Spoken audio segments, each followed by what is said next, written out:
Eldorado Furniture.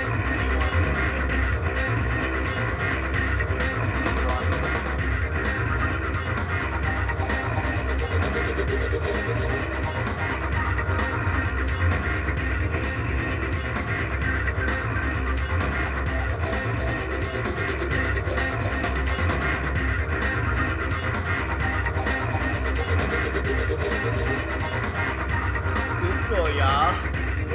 Yeah. All right, everybody. We are here with the second Off the Mindcast. We have Kevin! and This guy. who's this guy? I don't know. Why don't you? Well, this is James here, as always. Process elimination, folks. Your lovely co-host, and we have another And Kevin's right there. to my left, yes. And I have a gentleman in between us. He's been in a few of our videos. Alex. Oh. It's Alex. Yeah, how you doing, guys? No, it's Josh. It's Josh, everybody. He's here to join us on a very special Christmas episode of Off the Mindcast. What are we drinking today, James? Eggnog and Maple Crown Royal. So good. Hey, I'm not. These alcoholics. You I also have a Christmas party to get to. always boast about not being alcoholic, and you drink more than both of us combined. They don't know that because I'm never drinking in these videos. There is only video evidence of you guys drinking and me never drinking. So this audience only thinks that you're the drunk ones, not me. We're not drunks at all. What are you talking about? Nope. We are completely innocent. Yeah. Mm-hmm. Kevin's already disrobed from what he's wearing. Yeah, he's actually Pantsless. he's very Quite pantsless right pantsless. It now. got hot in this room very And quickly. ladies, be on the lookout for Kevin. He's single and I'm wearing a kilt. He's ready to party. Oh, am I? Ready to mingle. Ready to get down. $2, make you holla. So the audience kind of knows us a little bit more than you, Josh, I think, because we've had our first podcast. We talked about a lot. That's we good. talked I'm about. secretive. I'm a mystery wrapped in an enigma Yeah, so with a bow. with a bow. Where's It's your bow? festive. At? I don't see your bow. You don't want to know where it is. Oh. We got off at the Christmas party tonight. Yep. Very nice. Uh-huh. Nice got it package. got it wrapped in mistletoe, baby. Ooh. Got a kiss to unlock this package. Okay. Well, we've been playing recently. What kind of games have you been playing? Diablo. Ah, Reaper of Souls. yeah. Yeah. That's about it. I played and Need for Speed Hot Pursuit because it was cheap. That's the one that came out for launch last year, Xbox One and PS4. Is that last year's game? No, I think it came out in 2011.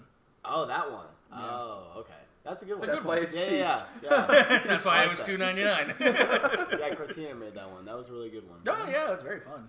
It was very Burnout meets Need for Speed. Yes. Yeah. I missed the old. I played the original Need for Speed Hot Pursuit, like the computer, and after that, like I never really got into it with the consoles. I don't know why. The computer was my favorite, and then I never really got into it. That's actually, I think, the only one I played. on the computer. No, not on the computer. Oh, I've played it on the 360, but because I was a big Burnout fan.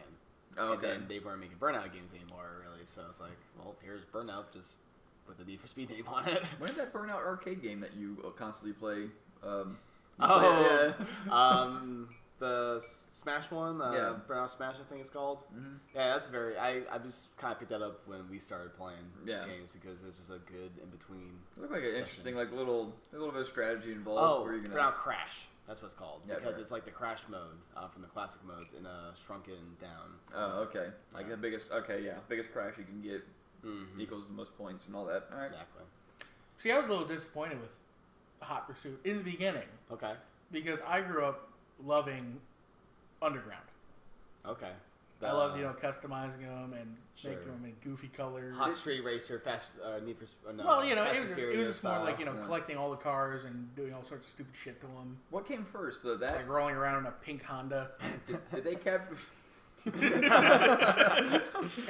course. Well. So in Hot Right. Pursuit, when they're just kind of like, here's your car, and you kind of every little level of the game, here's a new car for you. You don't get to customize it or anything Yeah. outside of your generic list of colors. Red, green, blue, black, white, gray, silver. Gotcha. No, I know you can select the car color and everything like that, but what came first? Like, was it Midnight The Club? chicken. Midnight Or the Club? Or Midnight Club had all that. I I think Midnight Customization. Club with the customization came first. Yeah, Midnight Club came out because Midnight Club, I believe, was a launch title with the PS2. Oh, okay. If I remember correctly. But that's going back fucking 12 years ago. Yeah, so I just remember that. I remember number 2. I don't remember when number 1 came out. All right. Well, I never played that series. It was not big in the car. It was a lot of you can customize. It was a big thing. You can customize your rims and all that stuff. And that was hot at the time. The soundtrack to Need for Speed Underground was great too. Can't remember it. All I remember is Queens of the Stone Age and Lil Jon. What Queens 2? What's Stone Age? Okay, we're copyrighted. What song was We're not getting paid for any of this. It can't be copyrighted. That was one of the Little John songs. Lil Jon. To the window! Oh, that one. Okay. To the sweat drop down my balls. Okay. Classic prom song. Yeah. It's like we shouldn't be dancing or singing along to this right now because we're not appropriate for this song at all. But we're having so much fun doing it. What was the Queen of the Stone Age song? In my head. In my head. I'm not familiar with that one. Oh well. What's the soundtrack that you like, Kev? From gaming, do you have one off the top of your head? Mine is Aggressive Inline. That's one of my favorite soundtracks to a game. I remember one of the Prince of Persia games. It had like Godsmack as its opening song when you first started. It was probably Godsmack. The third one when you're trying to go dark. Yeah. It was like the dark evil side of him. Okay. Oh no, I think there was one where the dark thing was chasing him. Yeah. Because he had a little like reverse camera chase scene. And you'd have like 8 of them during the game, and every time it was kind of kicking into the song. Like, oh god, here we go again. What was the that one song? What was that? What Madden was it that has? There was the one I was yelling about, the one that they shared, Palomalo and Fitzgerald. Oh, okay, that one. Yeah, right. that was the one with a good soundtrack. That had a good soundtrack on it. It had Korn, Rage Against the Machine, and Public Enemy, and Slipknot, I think. It had all sorts of things. Yeah. There was one Madden that had Blink-182's Feeling This before it was called Feeling This. It was called Action. Yeah. And I was like, oh yeah, this is awesome. And then the song turned into Feeling This. I'm like, wait, what? That's not right. About how long ago was that? What Madden? I want to say 05. Okay, so it's around that time. No, wait. Blink-182's album came out in 03. It must have been 03 then. Okay, so it came out when it first debuted. Okay. Yeah. Now they don't even do soundtracks. Yeah. Yeah, unfortunately. Now it's the rapidized versions of the old NFL film songs. This is very true. Very, very true. Which I don't even, they always included in the old ones, but they're switched off, and self-respecting people kept them off. Now you're inundated with it. It's awful.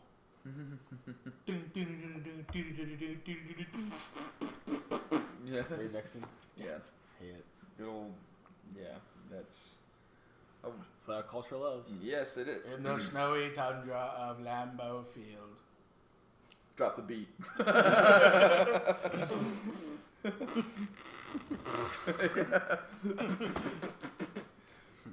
All I can do is porn music. And the great Roger Staubach got into his Impala and rode off on 20s. How about Diablo 3? I played when it first came out. I played Diablo 3 with all of its online crashes and everything when it first debuted. How'd you like the expansion? The expansion itself, as far as story mode, is kind of meh. It's very short. Yeah. But the rifts, the Nephilim rifts, is endlessly fun. What until you get to Torment 6, which is the highest difficulty. Okay.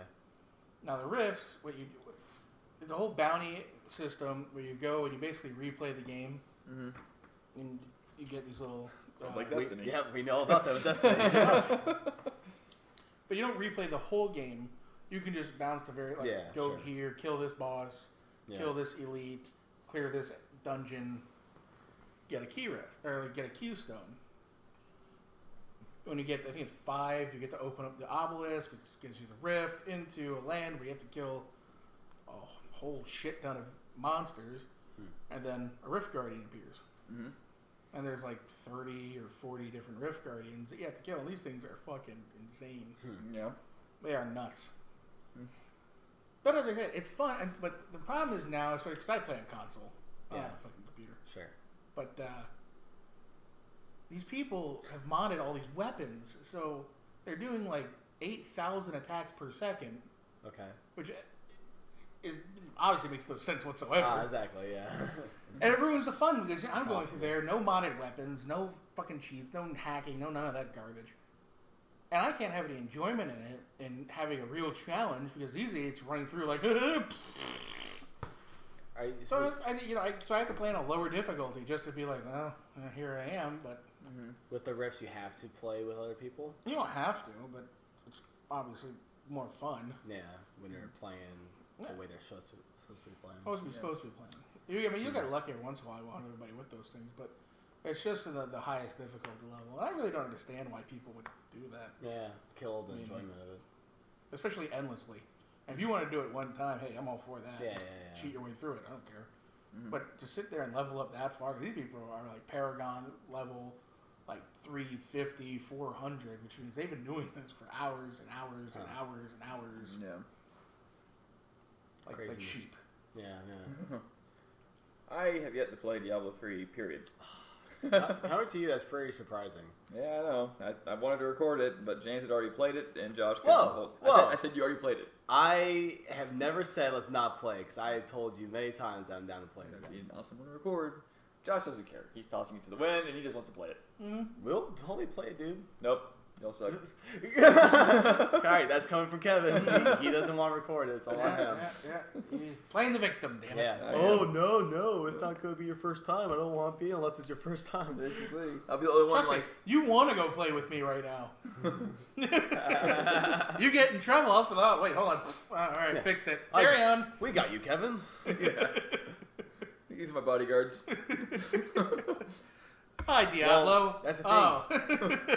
If you get it for Xbox One, I'll get it for Xbox One. We'd start over again. And I'll buy an Xbox One to go get an Xbox One.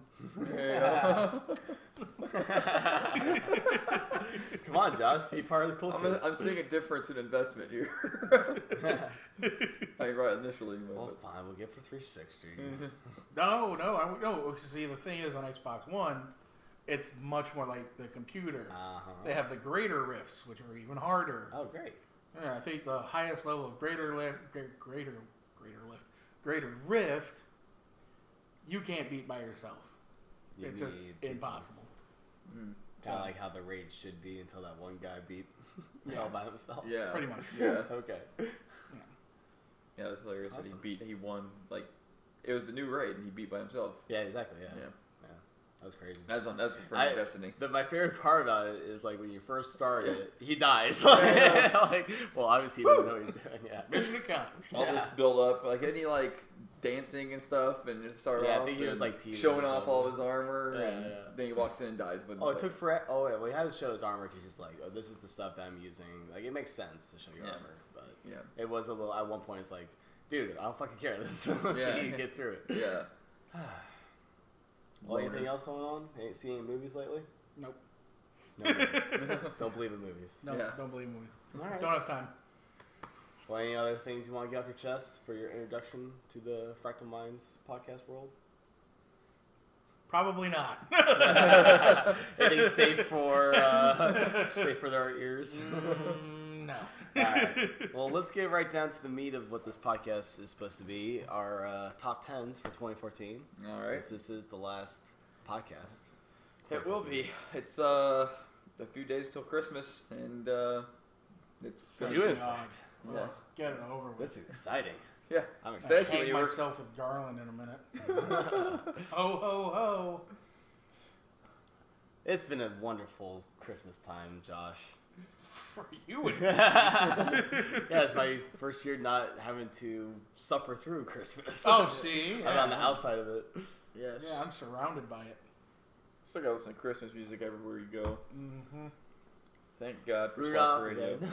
Yeah. Or, in our case, they have different artists sing Rudolph's Red-Nosed Reindeer. And sometimes the same song and the same track. Like, oh my goodness. Yeah. See, I've mitigated it. I've come up with reimagined Christmas carols. You do cover parodies? Oh, no. Yeah. Well, maybe we'll do a special cast of that. But let's jump into this. Kevin, we're going to start with your top 10 games. What ended up being? Top 7? Yeah, I ended up like doing 7. A lot of the games I played were like last year. I was catching up. I've been doing a lot of moving around, so there was a lot of games I couldn't play. I was too busy dealing with real life issues. But I finally was able to sit down and play a few games. So, but that being said, my top 10 is not. There's obvious ones that are going to be left out. That would probably be on other people's lists, but South Park: Stick of Truth probably comes to mind. And there's another one that Titanfall. Didn't even play Titanfall, or what was the other one I mentioned? Watch Dogs. Watch Dogs. Didn't play that. Yeah. So I mean, like those might be excellent games. That never played them. Haven't played them. Yeah, it's understandable. It's hard to play everything, but your first game is going to be. Hey, Madden 15. I'm gonna put that up there only because like I know Josh and I tear it up the entire time we are. It's more out of because of EA Sports. Maybe Josh wants to add on, but I'll wait until I say my piece. Down boy. Should have seen Kevin with that. I wish I could get a photo of that. Kevin just like scolded Josh. I can see Josh's look just like, really? And the only reason I say that is because of the improvement they've made in the previous years. They brought back owner mode. The articles don't quite follow what's going on. Like Josh right now is making a mockery of things by wearing an alternate uniform every week. So, the weekly newspaper articles, the Steelers are in an alternate reality every week. It says that because he keeps changing his uniform. But otherwise, the Ultimate Team mode, it seems pretty addicting. Played my first match against someone recently and got my ass kicked. But compared to the reason this game's on there, compared to previous years' installments. This one is a big improvement, in my opinion. Good. Maybe it's because on the Xbox One console. Maybe it's just because they actually gave a damn. Because it seemed like the other ones, they were just spitting out the same game, but with a new roster. That's been my issue with them. Because I used to be a big fan of Madden back in the day. And I got excited about a couple of the releases. And then after a while, it's just like, why am I buying the same game over again with a roster update? Yeah. They brought back a few of my favorite things. Like the concessions. Merchandising prices, ticket prices. You can renovate your stadium. You can move your entire team to another state. Can they even still move it to Canada? I wonder. Canada and Mexico. I remember the older. We have to wait a year, I think. Yeah, so we can't even do anything. There's still things we're looking forward to in year 2. Once we get past year 1. Owner mode. Yeah, in owner mode. My player mode's in hiatus because every time I would post. Say it was my game in owner mode. It'd be Kevin's going up against so-and-so this week. My player's name was also Kevin, so I do the same thing. Kevin's going against so-and-so this week. And it was, so my player mode was it was my personal player.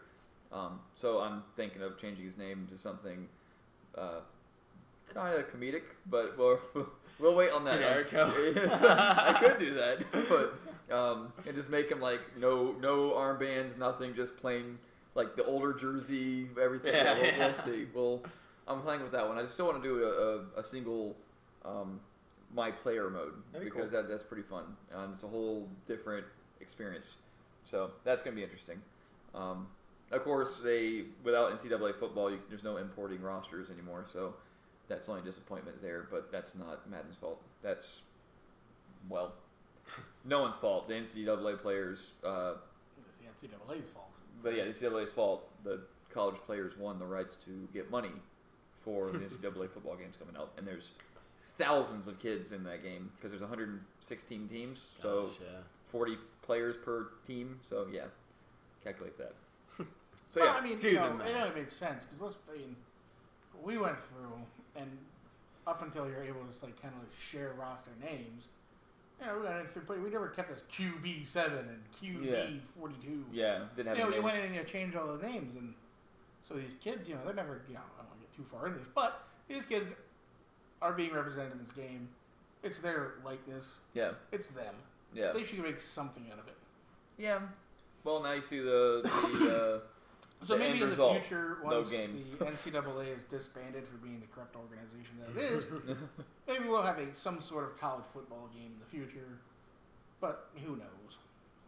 I hope it does, there's a later segment which I don't want to talk about, but because I don't want to give anything away. But EA Sports was going to be originally going to be my, or EA in general was originally going to be my topic, but I decided they were too easy to pick on because they've been voted the worst. Hey, I'm sure the worst company in the world should be voting should be coming up here soon. I wonder if they'll get it 3 times in a row. Do a 3-peat. I think it was 4. I think they've done our 3-peat already. Everyone hates EA. They glorify everything and then they take the meat out of the game basically. That's why when you play Madden 1 or Madden 1, when you play Mass Effect 1 and you go to Mass Effect 2 and you see how mainstreamed it became. Yeah. Graphics beautiful, story still great. But you're talking about 120 hours in Mass Effect 1, down to about 50 in Mass Effect 2. Yeah. So, well, and there's a lot more expansions. That they make you pay $15 for each expansion. True. So yeah, that's a little dirty. Yeah. So there's reasons. There are reasons behind that. EA. Oh, yeah. All right. Well, let's move on to our next. Your next one. I forget what it is. Can't promise all my. Hearthstone. Yes. This is it. If this is on James' list, he'll probably be able to get more of a backstory than me. But and I can't give you shit on this. Yeah, so I'm out. James got me into it, though I didn't get as far as he did. Nowhere near as far as he did. We played a couple times. He whooped my ass a couple times. Every time. Well, quick. Do you want to set up what the game is for the people who don't know? Oh well, it is a game based around the World of Warcraft. Like the people you take. Are generals, basically, in a sense, or like champions of the Warcraft world. Yes. So it's like Magic, the card game, but mixed with Warcraft. Yes, and there's a lot of depth to it. There's a lot of strategy involved. There's a guy you'll know his name, I don't know, but on YouTube, he's a very successful YouTuber just Trump? because all he does is play Hearthstone. Imagine like Rayman, but of card games. Like that's who he is. Like he'll when a card's played, he'll analyze it and this is the right card to be playing. Like, I don't know how he does it. He always draws the right cards. Fucking cheater. Yeah. Has he went up against people always hacking or anything like that? No, I mean you can't hack Blizzard's games like that. But no, he's Blizzard's hand would come through the screen. Yeah. There's times where he fails, but there's also just times where he's just amazing. But yeah, there's a lot of people like that. But I'm really glad when I saw Kevin give it a try, and I realized after the fact when we played those little exhibition matches, I probably should have played a basic deck because that's the whole point of card games is you get better and more cards, and you only start when you start the game. You only get a few starting cards, and that's all Kevin had to play with. I've been playing for a while. Yeah, had all these advanced cards and. I just kind of kept wiping them. I didn't mean to every time. I was trying to be fair, but it just happens that way. But I'm glad he gave it a try, and I'm glad to see it's on his list. I can see it. I can see why it has a popularity. I just haven't devoted my time to it. If you really want to get good at that game, it's just one of those games you got to play a lot. Because the longer you play, the more cards you unlock, the better your deck becomes, so on and so forth. And when I have games like Destiny that I'm playing, other games that are just taking up my time. Like I said, this is unfortunately one of the games that I have put on the back burner until further notice. Well, I'll spoiler, it's on my list. We'll talk about it a little more, but it's definitely it's one of those good casual games that play it a match before work, on the toilet, what have you. If you like it's playing a toilet more, play. you can. Yeah, definitely. I mean, it's definitely a very fun, addictive game. I enjoy it a lot. It's free. It's totally free. That's also a good thing about it. You can play the whole game and get the full game experience free. So. And you get on what we both have it on is the iPad. Even though I know it's on the computer. iPad, computer. Yep. Computers are very good. My iPad version has been crashing lately, so actually that's why I haven't been playing lately. I'm frustrated with that, but I've been meaning to get back into it. Yeah. All right, let's see what your next game is. Destiny. Okay. So pretty low on the list there, Kev. Yeah, well, when I think we've touched on this in our first podcast and probably in numerous other videos that we recorded. I'm a story guy. To keep me Mr. Mass Effect. To keep me going. There you go. I had a very gripping story. To keep me going, I need a story. I need something. I need a cause. I need a reason to fight. And there's a reason why there's story in porn. Why is he doing that to her? This makes no sense. Where did that pizza come from? Is that really popcorn? Why is he putting his fist there? Oh. Good old Josh. Yeah, Josh always. Oh. Anyways, yeah. So. In all fairness, though, in the first Mass Effect, he let Ashley die. Oh. Hey, Caden had certain ability. Hey, hold on. Shut up. No, that's, I think I might have seen that already. Okay, because he's gonna play it still. I really don't care. It's all good. But Just yeah, leave it at that. I've already seen Mass Effect 3's ending. Not seen it, but like heard about it. well, you get to choose the ending. True. But it's all the same. I know, yeah, I know. Except for one. Shut up. Oh no, and I won. I won. All right, so what's going on with Destiny? First off, the graphics. I think on numerous times, just while we played, I'll be walking and then I'll notice some beautiful skybox and stare at it. And James is over fighting enemies. And he looks back, and there I am looking into the sky, just looking and taking in the scenery. I'm always wondering if you're like playing with your cell phone or something. Nope, I'm just enjoying the scene.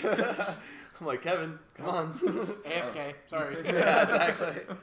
What was that? Wartime ADD was what I first did when you. He's too busy trying to still figure out the plot line of the porn. Exactly. He's on the Grimoire. Yeah, there you go. See, okay, you just touched on a point there. You just touched on a point. You don't fucking do it. You don't make an app part of the story. You don't make me leave the game to go read backstory. But there's not even backstory. You're just learning about what the Warlock. Yeah, the history. There you go. You're learning the history about everything. Kinda. There's a darkness. Don't know much about it. There's a giant white ball in the sky called the Traveler. Don't know anything about it yet. I mean, yeah. And I don't know how true it is, but I've actually seen other YouTube videos where it shows cutscenes that were shown at E3 that are no longer there. Really?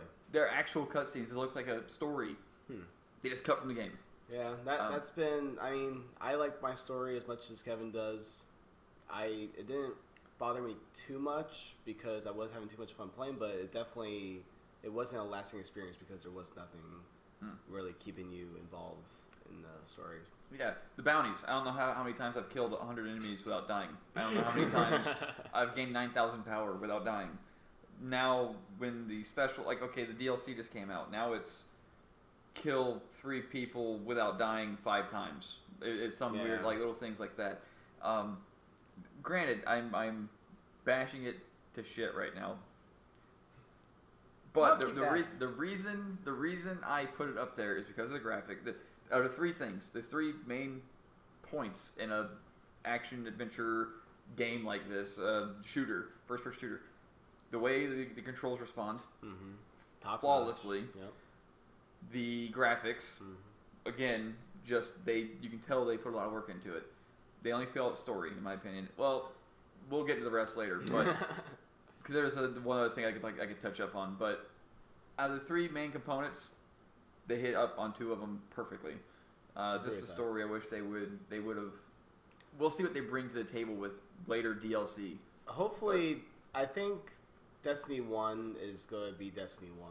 Like, there's nothing that's going to be able to fix that. Hopefully, Destiny 2 becomes the product that we want to be. Yeah, like this one was so hyped up to be. Yes, exactly. Destiny 1 was hyped up to an extreme, and never believe the hype. Yeah, true. Well, Sunset Overdrive. To be honest, once again, I never played this game. I watched about 30 minutes of it. Bored me to tears. Never playing it. See, I could see watching it not being too excited, but the actual playing, the Destiny game. But I also hated Halo. So. Well, what? Go play your PlayStation right now. Well, I mean, the first couple Halos were fine. Halo 4 can suck my dick. It was the worst. And you know this, it was the worst. It always has to be worse. It was god awful. It's probably why Bungie... It was like, what, 2 hours in, and we were struggling to get through it. I think so. Yeah. And then, I kind of hit that wall, too, with it. I never finished it. It's probably why Bungie made so many exclusives to the PS4 when it came to Destiny, because they saw the debauchery, it's because of the money, Kevin. Yeah. The money. It's about the money. I know. I might have another one. Nope, never mind. We're on to your next one. We'll go right ahead. Outlast. Now, horror games, for them to be on the list. This looks scary, Kevin. Oh, it was very scary. I don't believe you played this. You're still with us. I don't think you played that. Well, as Kevin said before, he was a little busy, so there's a couple caveats with this game, or a couple on this list. But go ahead, Kev. Yes. Well, because I figure if I lived vicariously through someone else on YouTube, basically when I watched them, it was a full playthrough. It wasn't snippets. It was a full playthrough. They were going around doing like whatever they could possibly do. There was no cut and dry. That's like a speed run. Nothing like that. Yeah. It was a full experience. So you fully experienced the game. Yeah. You saw the beginning and to the end. Screamed right there with the YouTuber. Oh, so what those screams were. Well, but the big thing with this is that it has a pretty good story to it that makes sense. It's not redundant of other horror games. It's a fresh story in my opinion. That's good. And the scares and spooks, there's a few jumps that you just like, oh, something's going to happen right here. Or something's going to happen right here and it doesn't. Yeah. But then it catches you 5 seconds later when you're not expecting it, and it really freaks you out. Yeah. They do a very good game. They do a very good job with this game. And from what I understand, it actually got a pretty positive review all across the board. Good. But I appreciate the twin dongs personally, but was that in there? Yeah, the two the twins, the naked twins. Oh, twin dongs. Yeah, I do remember that now. When you see them flapping, run. I do not know what that is. Basically, you're in an insane asylum, so it's all fun when it's in an insane asylum. I am never going to touch this game. Yeah. And there's some people, there was a certain doctor that may have had certain subjects for his quote unquote science experiments, and you get to deal with those science experiments, and it has that same. Oh God, something's coming. I know there's a bed or a locker around here I gotta hide in. And then sometimes, if you weren't quick enough, it's a pretty brutal ending for you. So, but it's a very intense game. I can see. I mean, they did a good job. Did you see the second one? There's not left to. Oh wait, I think was there. There was an expansion. There wasn't. It was like a prequel to it. I thought. No, there's a completely standalone sequel. Really? When did that come out? 8 months ago or something like that. This came out in 2014. Maybe it was a DLC. I don't know. Maybe it was announced and it didn't come out yet. No, it might have been DLC. I don't know. Yeah. Anyway. Yeah. It was the same thing, but from another guy's point of view. Whoa. Ah, that'd be pretty cool. That'd be pretty neat. Are you the test subject, I wonder? You're going around beating the shit out of people? No. No. I think you were a guy who kind of went in with the same mission. Yeah. Okay. As a dude in the Jeep had. Okay. Yeah. How that one started basically was you're a reporter, I believe, and you're coming to report. Massive mountain. Yeah. There was a big news report on it, so he came to do some more investigating, or something happened to the place, and he came. No, they were shutting it down. Okay. Yeah, and he wanted to find out what experiments they've been doing inside there, and he finds out a lot basically, and he gets trapped inside. And how he gets trapped inside, that's a big scare in itself, because you don't there's probably 5 moments at the very beginning where something's gonna pop out of me, and nothing does. And then after the 5th time, it finally, and you're not even expecting it. It just they do an excellent job for a horror game. For the scares. With a decent story to it, it's a good game. Good to hear. Mm-hmm. I never go touch it. You can always watch Let's Play Halloween. I'm not go watch it. All right. Not as good as Five Nights at Freddy's. Yeah. That just did not look appealing to me at all. That was jump scares. That's fun if you want to, break up a bit of your bowels. It jumps at the screen. Yeah. Well, let's see what you got for Wolf Among Us. Now, Telltale Games, they're geniuses. Yes, So what can I say? I agree. I can't wait to play Game of Thrones. I can't wait to play Tales of the Borderlands. Yes, Tales of the Borderlands. Those would be very interesting to see. Definitely. The way Borderlands? Tales of the Borderlands, yeah. It's a sequel to Borderlands 2. Yep. It's Wait. Yeah. So the sequel to Borderlands 2 is this? No. Telltale game? A Telltale. Yeah. But not like the true sequel. It's just the kind of like an in-between. Oh, okay. Yeah. Okay. No, the sequel to Borderlands 2 is going to be Borderlands 3 or Border Worlds. You should go on YouTube and let Smiling Jack. What's his name? Jack? Handsome Jack. Handsome Jack, Handsome sorry. Jack, yeah. yeah. You should go on YouTube and let Handsome Jack explain it to you. He did a pretty good job. Yeah, he did. It's a good trailer out there for it. But it's yeah, funny. tell us about Wolf Among Us. Wolf Among Us. They basically take. I don't know how they got rights to all these characters, but because it's not just Disney characters. There's It's a all comic. It's based off fables. Yeah, exactly. And The comic fables. Yeah. Well, I mean, but they're not. Like they're different things. There's Disney characters in it. And there's all kinds of other. No, It's based off the comic. the Disney characters aren't actually Disney characters. Yeah. Those are from fables and shit before Disney. They were like written stories, like Hansel and Gretel. That was in the 1800s. Snow Based White off, was in the 1800s. The Grimm fairy tales and stuff like that. Like, Yeah. Well, so I didn't read it because I read like Bloody Mary was the what's that called? Not a freaking fable, but Wives' Tale. urban legend. Urban There legend. you go. There you go.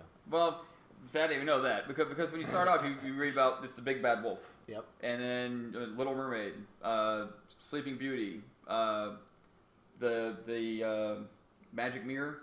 Like all these characters are in it, so Cool. I just thought it was more. Like I said, I didn't realize it was like that, but Based off a. yeah, doesn't matter though because the story anyway was a good story. Awesome. And how they brought it all together, the decisions you make, and the wolf is trying to basically trying to shed his. He's not the enforcer. That sounds bad. He's more like the police. He's trying to keep everyone in check. They're living amongst humans. They have the name's gonna escape me, but they have this magic potion that basically turns them into human form. Okay. So they can live amongst the humans, Ah. or the Mundies is what they call the humans. Mundies. So Cool. things happen that threaten their way of living. I won't go too much into details since you haven't played it, but it's how they make the decisions, how they pull everything together.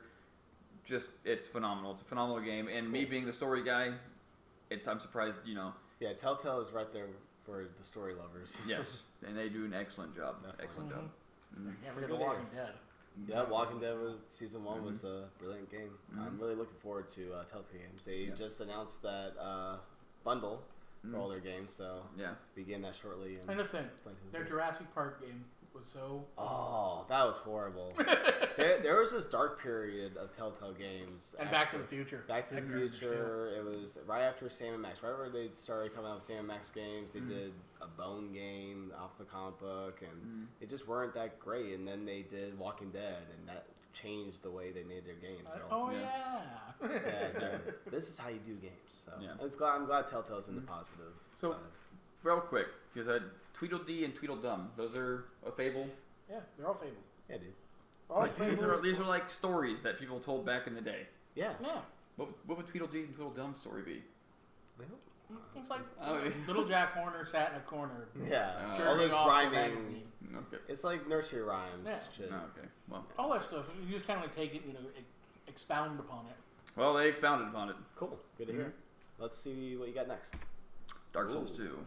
This is this is one of the two games. The other one being Outlast. Outlast, that I actually watched a full playthrough of on YouTube. They did everything, side quests, got certain builds. It was kind of funny because I was watching it, and during their play, they got probably 40 plays or 40 videos.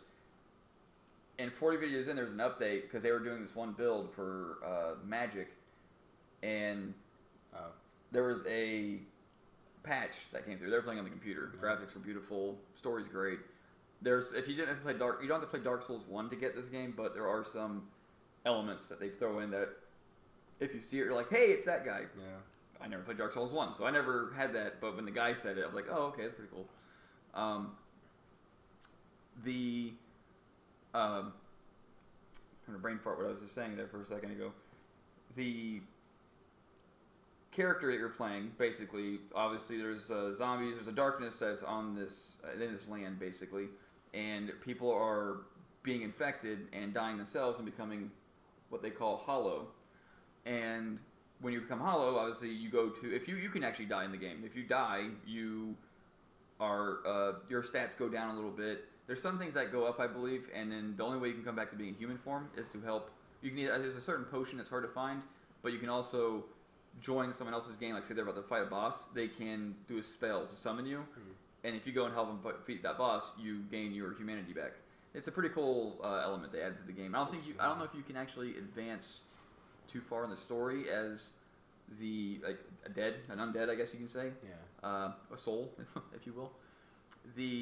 Like I said, the whole game, how it flows, the depth. I remember what I was talking about now. When they were doing hey, I asked you guys. I was talking about the magic build. Don't ask me. But yeah, the magic build they were doing. This game with a 10-foot pole. It's too hard. It's like freaking Elder Scrolls in a way. Oh, and I played Elder Scrolls so much? When I played the original Demon Souls, that was a junky mess of controls. Yeah. I just don't feel like playing those games. Yeah. But no, they like I said, it wasn't too hard when they were playing it. There was no. They probably. I've heard they made it easier. Experience now. Yeah, there is I think. Dark Souls 1 just bent you over and let you have it. I want to say. I probably looked it up, but one of the game reviewers actually gave this like Game of the Year for 2014. It is up there. It's but the magic build that when we finished that, basically they were halfway through the game and they patched the game where people were taking advantage of a certain build, which is what they were doing. Okay. And all of a sudden they throw a magic spell like a lightning bolt, and there's like no damage being done, and it's just like okay. There is I want to say a soul heart that you can go give to these witches, and it basically you can do in other RPG games where it resets your attributes and you can reapply them to certain. So they went with a different build, more focused on fighting hand-to-hand combat instead of swords and stuff like that, or instead of magic. Sorry, but no, even then they still. Were able to go through, and like I said, the game it was a big success. How they played through it and everything. There were certain moments like they would go and fight like a boss. Like the bosses in it were very creative. Fight a big lava monster that was probably like a tower compared to the guy, and like it was like one of those moments where like it comes down with his hand and you got to hit its hand. And I think after you hit his hand, like it's like his head fell down or something. And you had to hit his head. It was like they have different elements to each boss. Each boss doesn't have and each boss has different steps to it. So, like I said, seeing that game, I could definitely see myself killing hours into it like I would an Elder Scrolls game or something. And just how it was done, the story, the music, everything. It was a good game. Cool. Good to hear. Another game I'm not going to touch. But it's cool that you found enjoyment with it. It's a good way. See, like, this is a good example of experiencing a game without having to play it. But, let's see what your number one is, Kevin. Drum roll. Telltale Games again. There you go. Now, this game is starting to get it's starting to have a special place in my heart because the story is that's so sweet, Kevin. Based around Clementine and her survival. And The Walking Dead 1, it builds up this character. You don't even realize you're playing as a character that's not going to be the main character in number 2. Ah, yeah. And that was a big twist. Yeah, that was a huge twist. And now you're Clementine, and now you're just like, you just want to survive. And it's just all this shit she goes through. Said the story is well crafted. It's better than the TV show, in my opinion. Way better. I love the first season of the game, and I would definitely say it's better than the TV show. Yeah. It is an excellent game. And again, your decisions affect the outcome of the game. Yeah. The only thing that I question in this, which will make me sad, the ending is so. You can have major different endings. I kind of read into it after I beat it my way. So more than the first one? Yes. Cool. You know how he was talking about Mass Effect? You have 3 different choices, but they all end up in the same ending? Yeah. You have like 4 different choices with 4 different endings. Really? It's crazy. Huh. I wonder why they're going to pick that. From what I heard, what they're hypothesizing is it won't be focused on Clementine in number 3. What I'm assuming is that you're going to be focused on another character. Uh-huh. And like near the end, it's like the twist. You're going to see probably like a 20-something-year-old, and you're not going to realize it's Clementine until she says her name or something. Okay. That's what I'm thinking in my All head. right. I didn't read that at all, Yeah. but I'm just thinking that because if it's not going to be focused on Clementine, there has to be a spoiler. You can't just leave Clementine. Your Yeah. bread and butter to the game. I kind of like how they would let her be away for a while. Yeah. And give her some breath and show another side of the story. And Yeah. have her meet up with them. That sounds cool. Yeah. That sounds promising. But the music also excellent. There's this one song I actually listened to. It's at the end of episode 2. It's Behind the Pines, I think was the name of the song. It's such a good song. Yeah. Kind of dark, but you feel the emotion, especially after what she had just went through in that episode. Excellent. Cool. It's a good episode or good season. Which episode was your favorite? I would say I'd probably say episode 2. Okay. Yeah, you're talking about not the season, but the episode 2 of individual episodes. Yep. Because how it ends and just the build up. It has that build up for the rest of the Perfectly paced. And yeah. Cool. Mm-hmm. Awesome. Well. And how it ends, it just makes you it's one of those moments where it could be 4 o'clock in the morning. Yeah, I gotta play episode 3 now. How it ends, it's one of those deals. Yeah. Pretty good cliffhanger. Very excited to play it. Mm-hmm. Anything to add? Or? Okay. Well, with that, then Josh, that's Josh for you. Let's. Well, I pretty much said what I thought, but we'll leave it at that. I had a joke, but you want this nice and proper, and I'm not gonna go there. Good old Josh, everybody. Well, let's see what my list says. We're gonna have a proper 10 for me. I'm a follower for the rules. Not some barbarian like Kevin is. You should see the amount of games James has. He has not touched. Shut up, Kevin. I'm trying to get there. Wait till you see my top 10. Trying to tell you make a 10. I don't have 10. I can barely get to 1. Perfect. All right, well, let's start this thing. Let's see. Pickle 2. Definitely a different choice than all the games that you were picking, but Pickle 2 is on the Xbox One. I was really sick when this game came out, so it was a really good game for when you're sick and you listen to a podcast or you're watching Netflix and shit like that. It's just a good game to play with. It's like Plinko from Price is Right. So you're just trying to hit those. Are you serious? Yeah. Yeah. Oh, You've never played yeah. Peggle before? Yeah. No. Oh, dude, Yeah. it's like crack. You It's can't actually stop. it's a very popular game. Once you drop, you can't stop. Just want to let you know, Yes, Kevin. adding on to that, the reason I was picking up my phone, there's a game on the Microsoft or Windows Phone? Windows Phone called Secrets and Treasure. Okay. It's a game with achievements. Complete Peggle ripoff. Nice. Yeah. Perfect. Is it free? Yes, it is. Ooh. Yeah. Secrets and Treasure. Even better. Yeah. I'll have to check that out. Yeah. Yeah, Peggle 2 is classic. Of course, everyone loved Peggle 1. And of course, they got to do Peggle 2. So. Yep. Nice and simple. So Let's see what number 9 is. There's more to Peggle, apparently. This is what Peggle looks like. Wait, I know what your next one is, and it's wrong. No, you're wrong. No. What do you mean? It came out in 2013. No, it came out this year. I looked it up. No, it came out this year. You sure? Yeah. You go ahead. It came out this year. Well, it came out this year on Xbox. We'll see. Guacamelee! It totally came out this year, dude. It would have been on my list. Well, It you would have been on my failure. list. You should have done your research more, bro. What year did you play Fact check. What year did you play it in? I played it this year. Okay, what time of the year did you play it in? Second half of the year? Yes. But it wasn't that it had just come out. Remember how long I had my Xbox One before I actually played it? It was kind of pathetic. No, yeah, you played it like closely after I played it.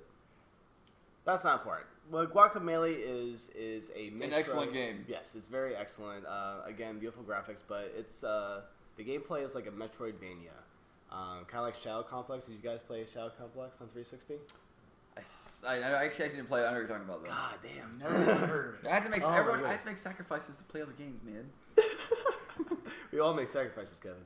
But yeah, it's Metroidvania where you explore the world and you go through an area and you collect power-ups, like you can uppercut, shit like that. The more you go, the more you develop as your powers. Are you seeing when it came out? Yep. I wasn't. I didn't read all the way to the bottom. Good job, Kevin. Well, I can't help it that it came out in April 2013 for every system but the new generation. It didn't come out until July for the new generation. Yeah, that's what I meant. Guacamelee, the Super Turbo Championship Edition is on my list. Yeah. Not just Guacamelee. Yeah. You, sir, get a thumbs down. Well, I have a top 8 then. All right. Start it over. What position would it be in? For funsies. I'd say, I'm trying to decide if it's going to be above Destiny or below Destiny. Wow. It had a story. It has a story, yep. It had the whole, you're going between the living and the dead. And Yeah. it had a very, and it was like little Easter eggs all over the place. Yep, It was great. Yeah, I'm going to say I like this better than Destiny. All right, wow. But she's going to be pissed. And you had a Spanish and French course in it, too. So. Yeah. I was streaming it, and Josh decided to speak Spanish on my... And French. Yeah, this was the first game you streamed. It was. Yeah. I actually had like 8 followers at one time. Damn, son. I know. And then I ran them off. And they were all, Good they all job, Josh. watched me when I fought the final boss. It was Oh, yeah? great. Cool. Nice. I enjoyed it a lot. Very well-made game. Mm-hmm. Good amount of content in there. It was definitely the right amount of time. I didn't think it was too short, too long. Just perfect. It was. Yeah. The bosses well were all done. cool, and it had some pretty good humor in it, too. Yes, it was very humorous. Had a lot of like internet memes. You'll like that part. Yeah. Like the posters in the town were internet memes. Grumpy Cat, Pedo Bears in it. Pedo Bears in it. They had a reference to Giant Bomb. Yep. Destructoid in Yep. there too. So yeah, Had Mario in it even. Like I said, it's Easter eggs all over the place. It's pretty cool. A lot of Easter eggs. You could tell the developers are lovers of games like we are. So that was really And the cool. music. The music's great. Music's great, definitely. Let's see what's next. Watch Dogs. I can't add any input to this, Aw. unfortunately. Or me. You guys suck. Carry on. Tell us, James. Basically, this is Assassin's Creed in the modern day. You're a cyber guy. You're connected to the world with your cell phone. You can control bridges, the turn signals and shit like that. You can cause car wrecks. You can hack someone's living room and spy in their room and watch them have sex, or hack their email and get all their money. And it's Assassin's Creed meets Cyberworld meets Grand Theft Auto too, because you're driving around cars and you're shooting people. That's kind of why it's a little bit lower in my list, because I wanted more of this. I wanted more of hacking. I wanted to be a hacker in the world, but it wanted me to shoot a lot more than I was expecting. Yeah. Like when you're first in an area with people, I want to hack in there and cause distractions or cause them to get hit by a vehicle instead of me actually shooting them. The game wants me to shoot more. So that was a little frustrating, but definitely it was a fun game. This is one of the games that I actually wanted to collect all the collectibles and everything. But normally in Assassin's Creed with like all those flags and everything, I'm like, forget that. Not going to do that. But in this game, there was a lot of collectibles. There was a lot of little mini games that were a lot of fun to play and really enjoyable. All the wasted hours in Assassin's Creed, those flags. Oh. I'm a broken man. Did you collect all of them? Assassin's Creed 1 I did. What? Yeah. You're insane. Yeah. And I didn't actually complete the game. Oh, You're a achievements. junkie. You're an achievement point junkie. We're achievement horse. Well, that was like one of our little lines. That's one of our segments. Yeah. Achievement horse. But yeah, I've seen you play it a few times, and it looks like it's an interesting game. It was a lot of fun. One of the most fun mini games, chess. Really? Yeah. They had like little scenarios where you had your pieces, the computer had those pieces. Did you hack the computer to beat it? No. It was actually like you were controlling actual You think you have pieces. checkmate, eh? Well, it was like your opponent has a queen and a bishop left, and you have 4 pawns. Kill the queen, like stuff like that, like weird scenarios to try to solve. So that was a lot of fun. Just everything about it was pretty fun. How's the story? Story was good. It kind of dragged on. This is an example of a game kind of like, okay, you could have finished this a while ago. Like I was definitely having fun playing it, but the story was not why I played it. Yeah. It was more being just playing the game. Like I did more of the side missions and barely touched. It took me. Remember that one stat I showed you? I was like 4 hours in the game, maybe like more than this, and like I completed 40% of the game, but only like 2% of the story. Like very little story. So it just that part didn't hold on to me. because it was very like, oh, you have to do this, you have to save this person, but you gotta do all this first. Yeah. Yeah. So. For all that backtracking and bullcrap. Yeah. But I liked it a lot. Very excited about Watch Dogs 2. I think it's going to be one of those games where, kind of like Assassin's Creed 1 to Assassin's Creed 2, that big jump, I feel like Watch Dogs and hopefully Destiny will meet that. Yeah. That's definitely on my list to play. Play whenever you want, buddy. Thank you. Charge you $5. Worse than GameStop. Oh, just Worse for a minute. than too. Redbox. Yeah, true. Hey, well, at least he doesn't have to drive. He's saving on gas. The gas is so low these days. I'll fix that. Don't jinx it, please. No, I don't. Trust me, I'm loving it too. All right, let's move on here. South Park. Hey, something I can talk about. Yay! Another one. Yay! Well, Try not to put too much spoilers in. And you guys spoil It's a things. South Park game. You know where spoilers. it Yeah, I mean, this is flat out the best South Park game ever made, and that's not a hard accomplishment to make. Yeah. is. You know, I have a soft spot for the N64 one. I was just gonna bring up the 64 game. If only because you could, you know, throw pea snowballs. Pea snowballs. And you had the little cow thing, the Cow launcher. Oh. Or the one the little dance thing that played the song. You know what? That was a great game. Never It mind. was fun. This is an okay game. That was a great game. What? No, South Park 64 is a horrible piece of mess, but it has some fun parts of it. It's a horrible piece of mess. Oh, It's a good yeah. concept, but you know, It looks like puke. It's the best, worst game ever. Because, like, it had promise, it had all the characters, it had a bunch of creative weapons, like a Ratchet and Clank game, but was made in, like, 2 weeks or something, because it was just broken graphics for it. But this, on the other hand, is made with love, and it feels and looks like a movie. South Park the movie, and South Park the TV show. It's incredible. Not the movie. There's not that much singing, so not the movie. Unfortunately. But that's how I describe it. Like, it's like what South Park did with the movie, this is them doing with a game. Like, they're taking the idea of a game and turning it into a South Park experience, and you get to explore the world. You get to this is actually a in-game clip. Yeah, in-game clip where there's stuff in the environment that you can affect. That little lamp shade, you can shoot that, and that'll cause an explosion and kill some of the enemies, so you don't have to fight them, but you still get all the experience and everything. Huh. Yeah. So you can affect the environment in other ways, like you get him to open up the window and he'll attack the other guys and stuff like that. And the comedy is there. The comedy is there. It's hysterical. So I mean, does it have different fighting styles? I saw one where it was like a turn-based. Yeah. So when you actually it's all turn-based. Yeah. When you get to the actual game, it turns into Paper Mario. Okay. So you have a wheel of options. You can hit him with your magic spell. You can hit him with just your regular attacks. You can block. You can use potions and stuff like that. And then you control your AI dude. And then it's their turn. Yeah. You can try to block. You can do all that kind of stuff. And it's very kind of simple gameplay. I would say that was kind of the weaker part of this because everything else was so great. And I do like the Paper Mario style. I like those games. But in this kind of game, it focused too much on the status effects, I found. Yeah. And I don't always like to do that. I just kind of want to hit them. Yeah. I don't want to have to poison them first and then buff my guys up and then attack. I just want to hit him the first time around. It's like freezing him and then hitting him with a sword. The combat never got old because hitting something with a dildo, and throwing used tampons at it, just doesn't get old. Or your shit. Does not get old. You can throw your shit. Oh, of course. You can poop in a toilet. You can take a shit, pick it up, and use it. Yep. Best weapon. And then go around to everybody's shower and leave them on. Yep. Wasteful.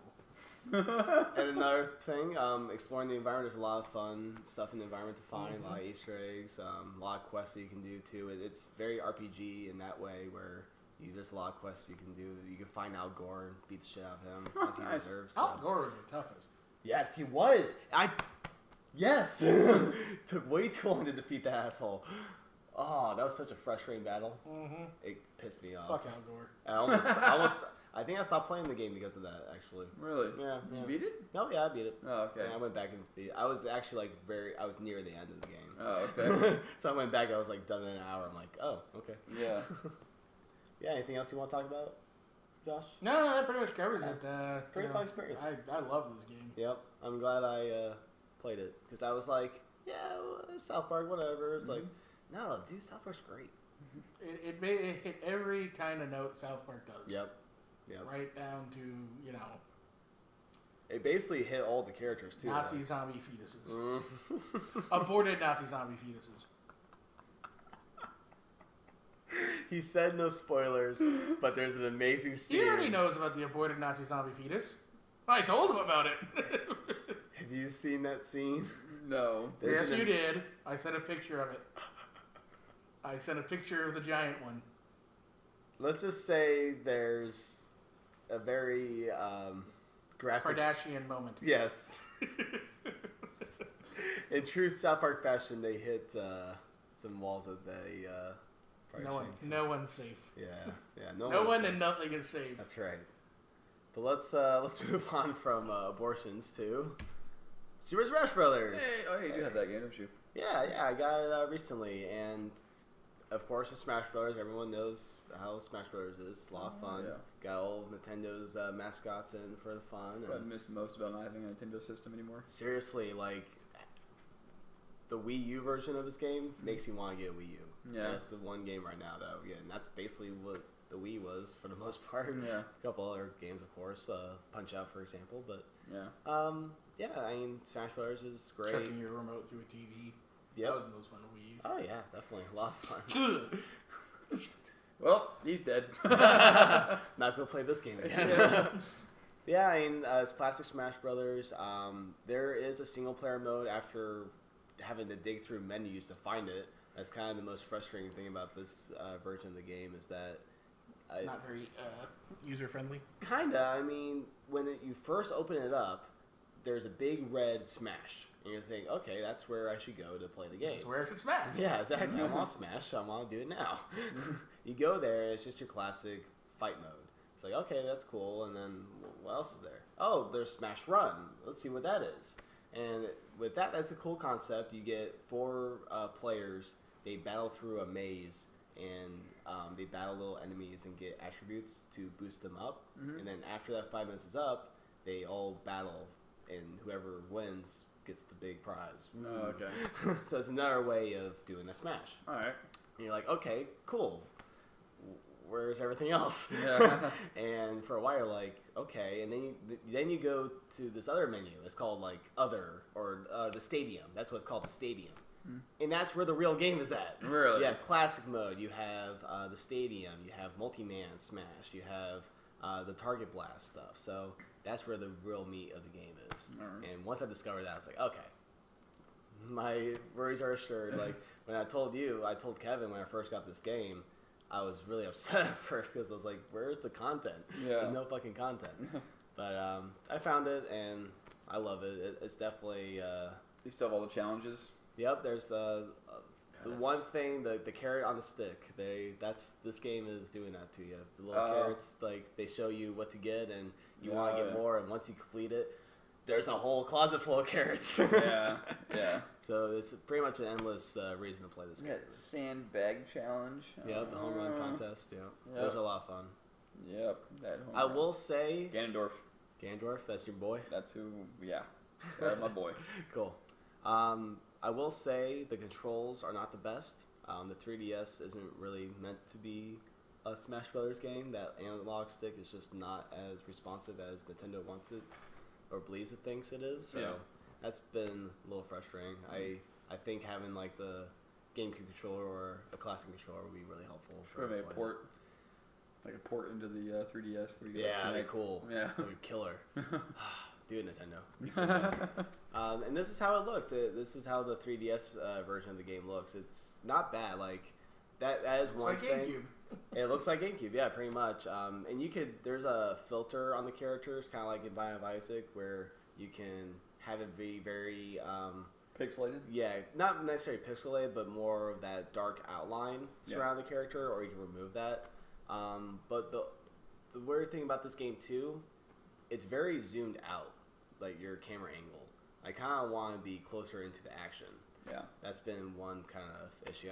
I think it is because of the 3DS, like just its limitation of that small screen. So, other than that, great game. I could definitely tell if I had the Wii U version, that would be in the same amount of fun to play, especially with multiple players. That's also the missing factor of the 3DS is that no one else has had the game yet. So, excited for when we get a Wii U.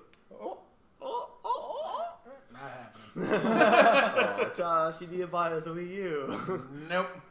Josh would call me. I got a Wii U for Christmas. I swear to God, I will burn my house down. Xbox One, Wii U. Sorry, I missed. I don't think I got an Xbox One either. I snooped through the presents. I didn't see it there.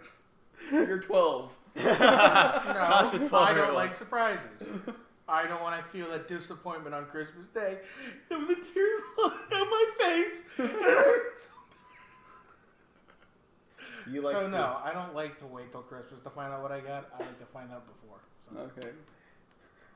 So you just have that fake, like, oh, yay. Yeah, I've had that. It's so, and then afterwards I feel so bad because my parents look like they're so happy they got it for me. You're just like, thanks. Like one time my dad got me like a Call of Duty game, I think, like years and years ago, and I had the 360. Well, I still have the 360, but and it was a game. It was actually a Call of Duty I already got. Like I already had it, and I was just like, all right, like I'll wait to tell you later that I already got this game so we can return it. I just felt so bad. Yeah, that's always hard. This is why I tell them all the time. They don't ever fucking listen. Give me money. I know what I want. Exactly. You don't. Yeah. I think that's Fork it over. I'll figure it out. Merry Christmas. Thank you. I think with guys that's easy to say too, but with women, especially moms, they don't. They want to buy you. Women love to be pampered. We just lost our demographic. We love you. Shit, I have a Christmas stocking for God's sake. You had one? Have one. Well, I've had half. We all have one. I still get one. I still get a full ass Christmas stocking with toothpaste and fucking and gum and chocolates, socks. And I wish I get socks and magazines and all sorts of shit, and it's awesome. But you know the presents that come, it's like I know it's going to be a shit ton of clothing that I'm never going to wear because all I wear anymore is my freaking work clothes. Yeah. Feel you on that. And if I'm not wearing the work clothes, I'm probably at home in bed wearing pretty much nothing. So that's a sight for the ladies. It is. You should listen to one of the Madden videos. Actually, I think it's the one coming up. Mm-hmm. Oh, it's coming. We'll I'm gonna upload that tonight. It's gonna be a Christmas special. Yeah. Let's see what's next on the A lot of stockings will be stuffed in that one. I bet they were. Special video. Scarred for life. Oh yeah, there's more. Hey! So this is like two four of the Wait, the big Sonic's four in match that stocks. game? Well, Sonic was in the Wii version of the game, but now Pac-Man and Mega Man. That is unacceptable. That's very acceptable. Why not? Because only one of those is original Nintendo property. Yep. Yeah, I mean it's the fourth Smash Bros. Game. They gotta get new characters in there. You gotta mix it up. And Sonic should never be in there. Sonic and Mario were like rivals. I remember that day. That's what makes Now sense. they're together, and it's awful. Well, They're fighting. They're fighting. Look at they're They're in the same world. There is that moment where you can team them up. I'm sure there's a Mario Sonic versus the other two. Sure. Mm-hmm. Well, yeah, you'd be on the same team. Bullshit. Yeah. But yeah, we move on from Smash Bros. To Titanfall. A game I didn't get to play. Oh, Kevin. Now, let me tell you the reviews I've heard, and you tell me why it's not. Okay. Call of Duty with mechs. Yep, that's exactly what it is. As someone who has dropped off the Call of Duty series a long time ago after Modern Warfare 2, this was a really, really fun experience. And not so much as for the Call of Duty side of it, but definitely more of the traversal and being in the mechs. Because first off, the traversal is amazing. Like, this has been a year of smooth traversing through the environment, because there's another game that I'm going to bring up later that did that very well as well. And this started off, though, for this year. And as a player, you can get from the bottom of a 20-story building to the top in 2 seconds. And without sweat. Like you just move at a lightning speed, and you can get to everywhere. You can jump on the mechs. You're not weak. That was definitely a worry that everyone was having when this game previewed. Was as a human, how are you gonna fight against this big 16 or not 16-foot tall, but this big massive robot? Yeah, and you can. Yeah, you have your weapons for that. You can jump on their back. You shoot their back, their head, and shit like that. But a lot of fun. It feels satisfying to be the mech too, because you kind of have to earn it. The more you do as the player, you get points towards rebuilding your mech faster. Yeah. So if you're kind of kicking ass in the beginning, you get that mech early and just kind of wreak havoc early on. You can definitely get that early lead in the game. But it's also... Yeah, you want to say something, Kevin? Well, because also from what I understand, and I hate to keep bringing up stories and all of them. There's no story in the game. Hold on. Well, okay, that's not just the story; it's also the plot, or just why am I doing this? Yes. Now, I was told it's like a tug of war match. Like you have human players on both sides, and it's basically bad. Like the opponents win, it gets closer and closer to you, like your main base, or what's? No, there's no movement of the map. It's the IMC versus the militia, and it's like flag capturing. Well, there's flag capturing, but it's also like a battlefield scenario where the main mode is called attrition, and the more if I kill you, I get points, and the more points my team gets, we win. Like it's a race to points. So it's like deathmatch. Yeah, it's basically deathmatch, but it's more points versus like single kills, because you could do more elaborate things to get more points for that. But yeah, that's all the game is. There's your story mission, your campaign is basically 5 missions through IMC and then 5 through militia. Yeah. And then that's your campaign. And then it basically just wants you to keep replaying those maps on different types of. Then there's capture the flag. There's last Titan standing, which is only Titans only, which is kind of cool. And that's where the game kind of falls. Is there is no single player. There's nothing like saying. There's no setup for the world. You kind of just are thrown in there and so you don't know why. Here's some robots. Figure it out. But you know why? Like it does do some story. That was also what's cool about it too. Is as you're loading into the world. And you're loading into the map. There's exposition, yeah. Your characters talk a little bit, and during especially during the campaign part, there's little scenes where people talk, and in certain cases, it will kind of take over and show you what's going on somewhere else. And something that's also cool at the end of the match, like once your team loses, for example, you have to flee. Okay. You have to get to the ship at the end, and then my job is to make sure you don't do that. Okay. I either try to kill you, or I could try to shoot down your ship. I did see something like that. That was pretty cool. Yeah, so that was also a cool little spin on it, trying to be the one to escape. So, I mean, there's sort of the play style. There's you jumping up and having your jetpack, and a lot of different guns. That was cool about it too. All the guns were a lot of fun to play with. You got shotguns. Assault rifles. I'm sure you can upgrade and customize and all that. That's stuff. where the Call of Duty part comes in. You got all your gun accessories you can use and all the gun connoisseurs. The challenges. Yep. Yeah, it was a lot of fun. I definitely recommend it. I got it free with my Xbox, so I didn't pay anything for it, and it was still a fun experience. Obviously, it's pretty high on my list. I had worth every penny. It's worth every penny. Like it was definitely. This was the game that got me to buy the Xbox One, and I'm happy with it. It's definitely a great experience.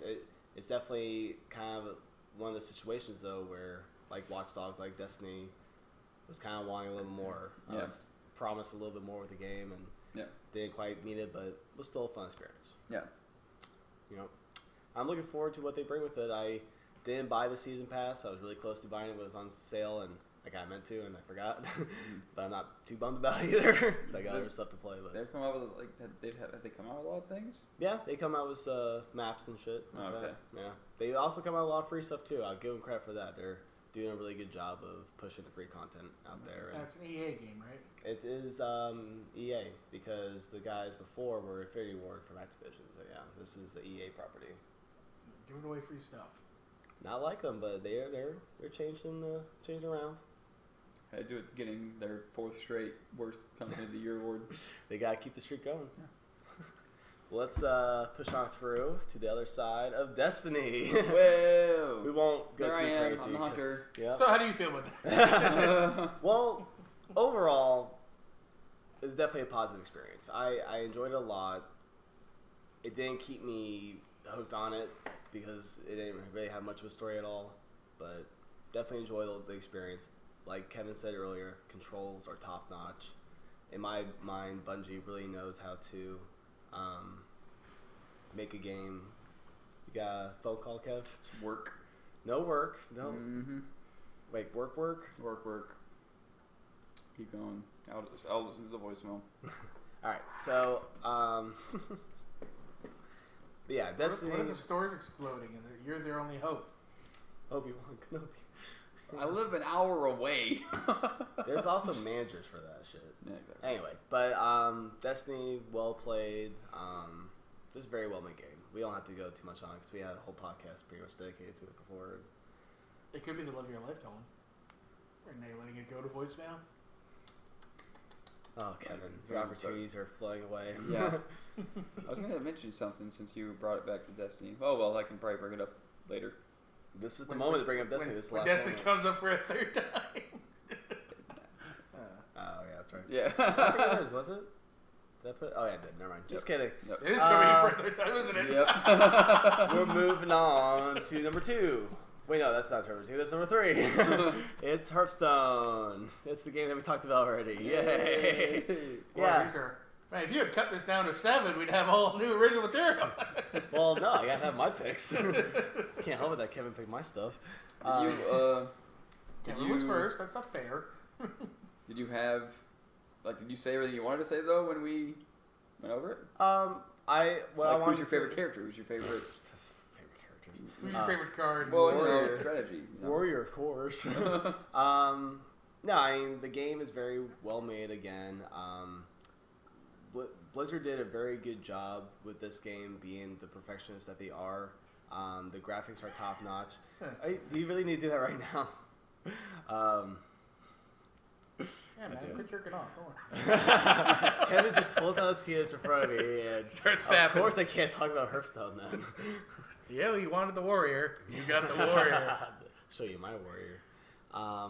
So yeah, there's 9 different classes you can play as, and each have their own little attributes, and they all have their own little taunts with there. So there's a lot of character that Blizzard brings to their games, and for a surprising little trading card game, they brought so much character to this world, and it's very addicting too. There's when I was kind of in the transition period from this house to my last house, this was one of those games I could play very easily because I had my iPad with me all the time. So yeah, just pull out my iPad, no big deal. I'm just playing games. So it was definitely a great game for that, and just a lot of fun. Like you don't really play against the computers that much. It encourages you to play against real players.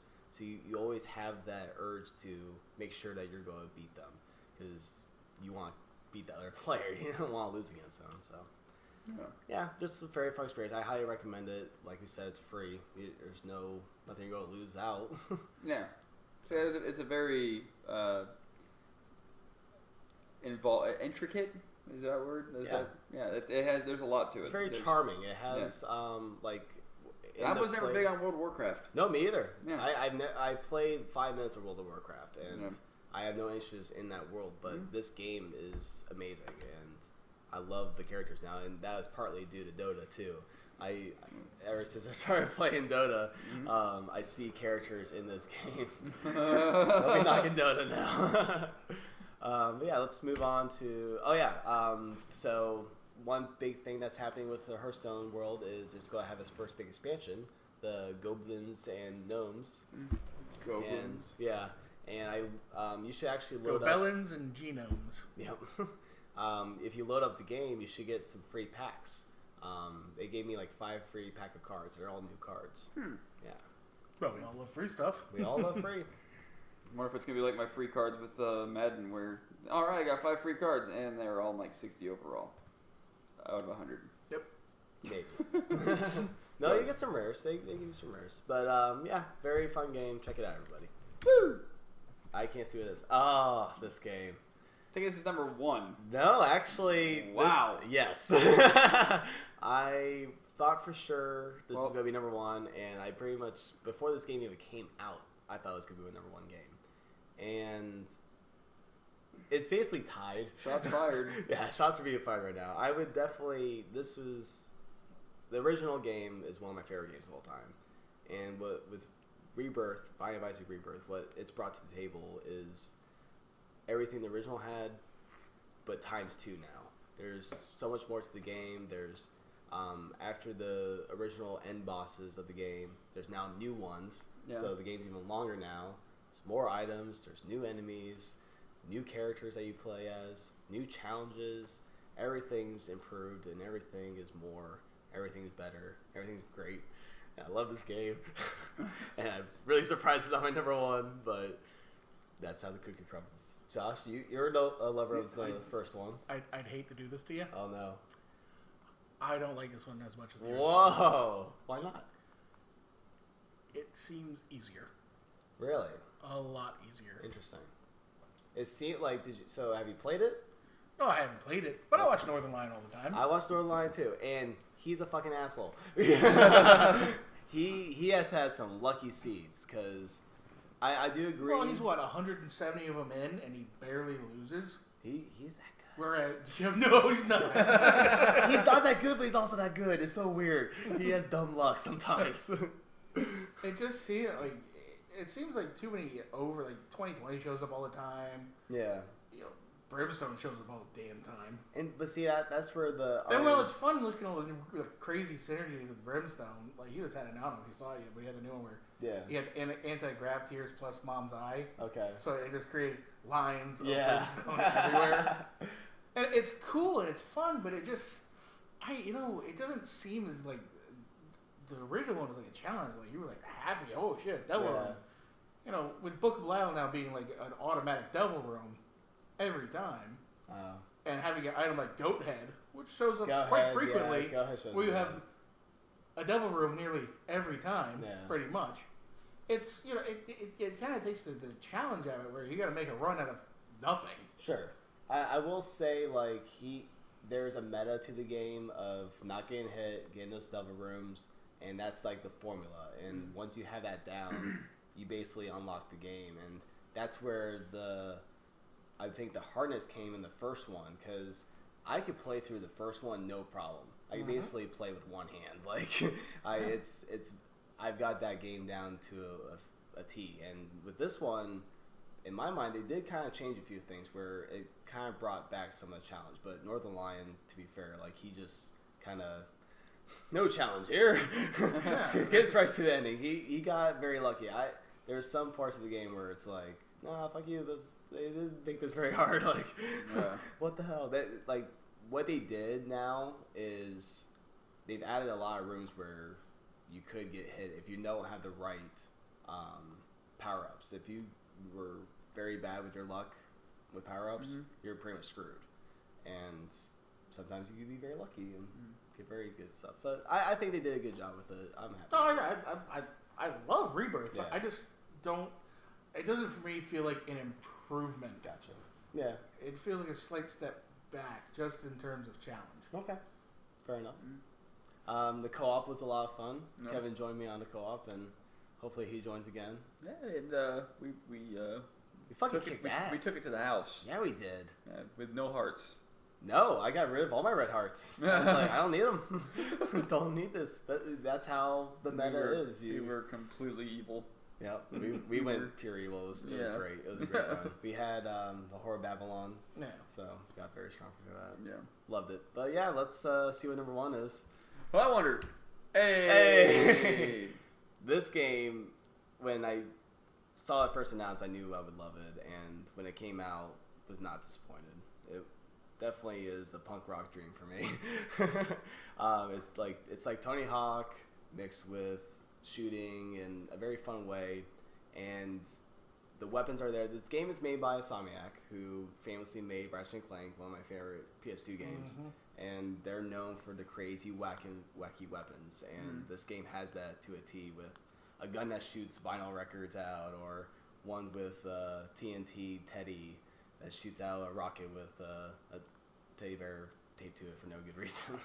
And it has that charm to it. It has the traversal. This game scared the shit out of me when it first came out, because I was like, how the hell do you control it? You're supposed to jump from the street to the wires and grind along them and somehow shoot people at the same time. It seemed impossible, but when you play the game, it's so enjoyable to play. I never had an issue with the controls at all. And there's like a targeting system where you're like targeting for shooting. Luckily there's auto aim. Like normally auto aim has such a bad name to it, and in this game it's needed. There's no other way you can play this game without auto aim. It helps out so much, especially when you're grinding. When you're grinding at 50 miles an hour, you need some help with the shooting. Yeah. And especially like jumping, like the game, it wants you to move. That's kind of like when you first play a game, you're like, oh, I'm just going to shoot the guys and stand still. No, they outrun you, they charge you and start attacking you, and you're dead if you don't move. Yeah. So the game teaches that very quickly, and once you get the handle of that, it's a breeze. You're jumping around to cars, you're grinding, you're having a good time, and finding collectibles. Another collectible game. This game was just made for like podcasting your way through and finding all the toilet paper, the shoes, the signs, the fizzy balloons. I could go on from there and doing all the side quests from there. So now there was one part where I'm not gonna be able to explain this at all, but I'm gonna try my best. You were running around and then you saw some kind of graffiti, or you saw something on a wall, and you didn't know what it was. I don't think you could click on it. There was something about it that like maybe it was glowing, maybe it did say you could click on it. Something about it was definitely like a prop or some kind of Easter egg, and we could never figure out what it was, and you continued along your way. I said, hard to explain. I was hoping like that would be like a standout moment, but if it's not, no big deal. Not really. What those are that I've seen so far is there are different factions in the game.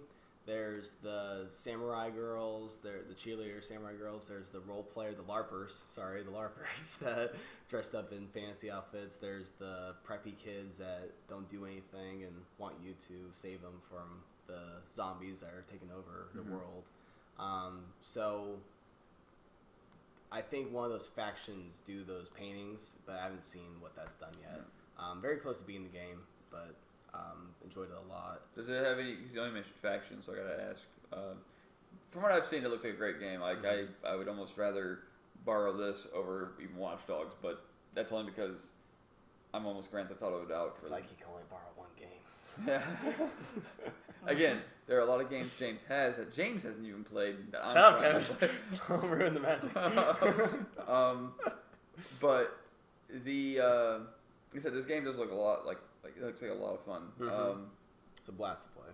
Yeah. Customize your character. Because you mentioned factions. That's what I was going with. Mm-hmm. Is there like any type of like gaining control, like say mercenaries or you're not Saints Row, the first Saints Row game or anything like that? You're not controlling territories. It's more just doing a quest for someone and getting experience. That's no problem, man. That's just curious. Yeah, I wouldn't want that. Like every system in the game is fine. There's nothing really missing from this game. There's plenty of collectibles that keep you occupied. They want to upgrade the weapons. The more you use a weapon, the more you get upgraded. Yep. So that's my game of the year. Woo! Now, Josh, I would ask you what your game of the year would be, but we went over both Diablo and South Park. So which one? I got nothing. Perfect, Josh. StarCraft 2 came out last year, right? Yeah. That was 2 years ago, really. Really? 2 years? What's the expansion? I think the expansion came out this year. No, it was the expansion that came out this year. I think the expansion came out last year. Was it so next year then? Yeah, next year. I think it's they already put the release trailer, or not the I had to mention StarCraft. The new shit. Josh is a big StarCraft person. New shit. The new shit's coming out. The new shit. Yeah. I don't really have a game of the year. Well, so you played Diablo and South Park, right? Yeah. You know, we just choose one. Yeah, choose one. Come on. South Park. All right. Good choice. I agree with that. South Park for the aborted Nazi zombie fetuses. Well, with games are wrapped up, what should we award our Fractal Minds Game of the Year? Fractal Minds Game I of the think Year. the game would either be Destiny or Hearthstone. South Park. Or South. Well, yeah. Well, South Park's in the running actually because he has a list now unofficially. No. Well, Destiny wasn't my top one. Two does not make Not a your list. top ones, but like that's what's on your list, not on my list. Oh, okay. Gotcha. My number one's Sunset, but you didn't have that at all. Okay. Not Madden 15. Not Game of the Year. No. No. We could do the right thing of awarding Brian Isaac. That wasn't even the top. That wasn't even your top game. It was my top two, and he's played it at least. And you've watched it. Watched enough of it. Yeah. Well, because I can't choose Sunset Overdrive because it's yours, but just from what I've seen, it looks like a good game. But the Destiny, I guess, it has potential as long as they continue to come out with content. I think I can't talk about it anymore because we're going to go over it again. I think for Fractal Minds, I think Destiny is our game of the year because that was the one game that we played together the most. We wish I had a raid partner. That guy was cool. We'll get back with him. Okay. But we played all of the content that you could play of Destiny together, and that was really fucking cool. Yep. Like being able to share that experience with someone, that was a lot of fun, and that's where Destiny really shines. Playing that single player, I would have hated it.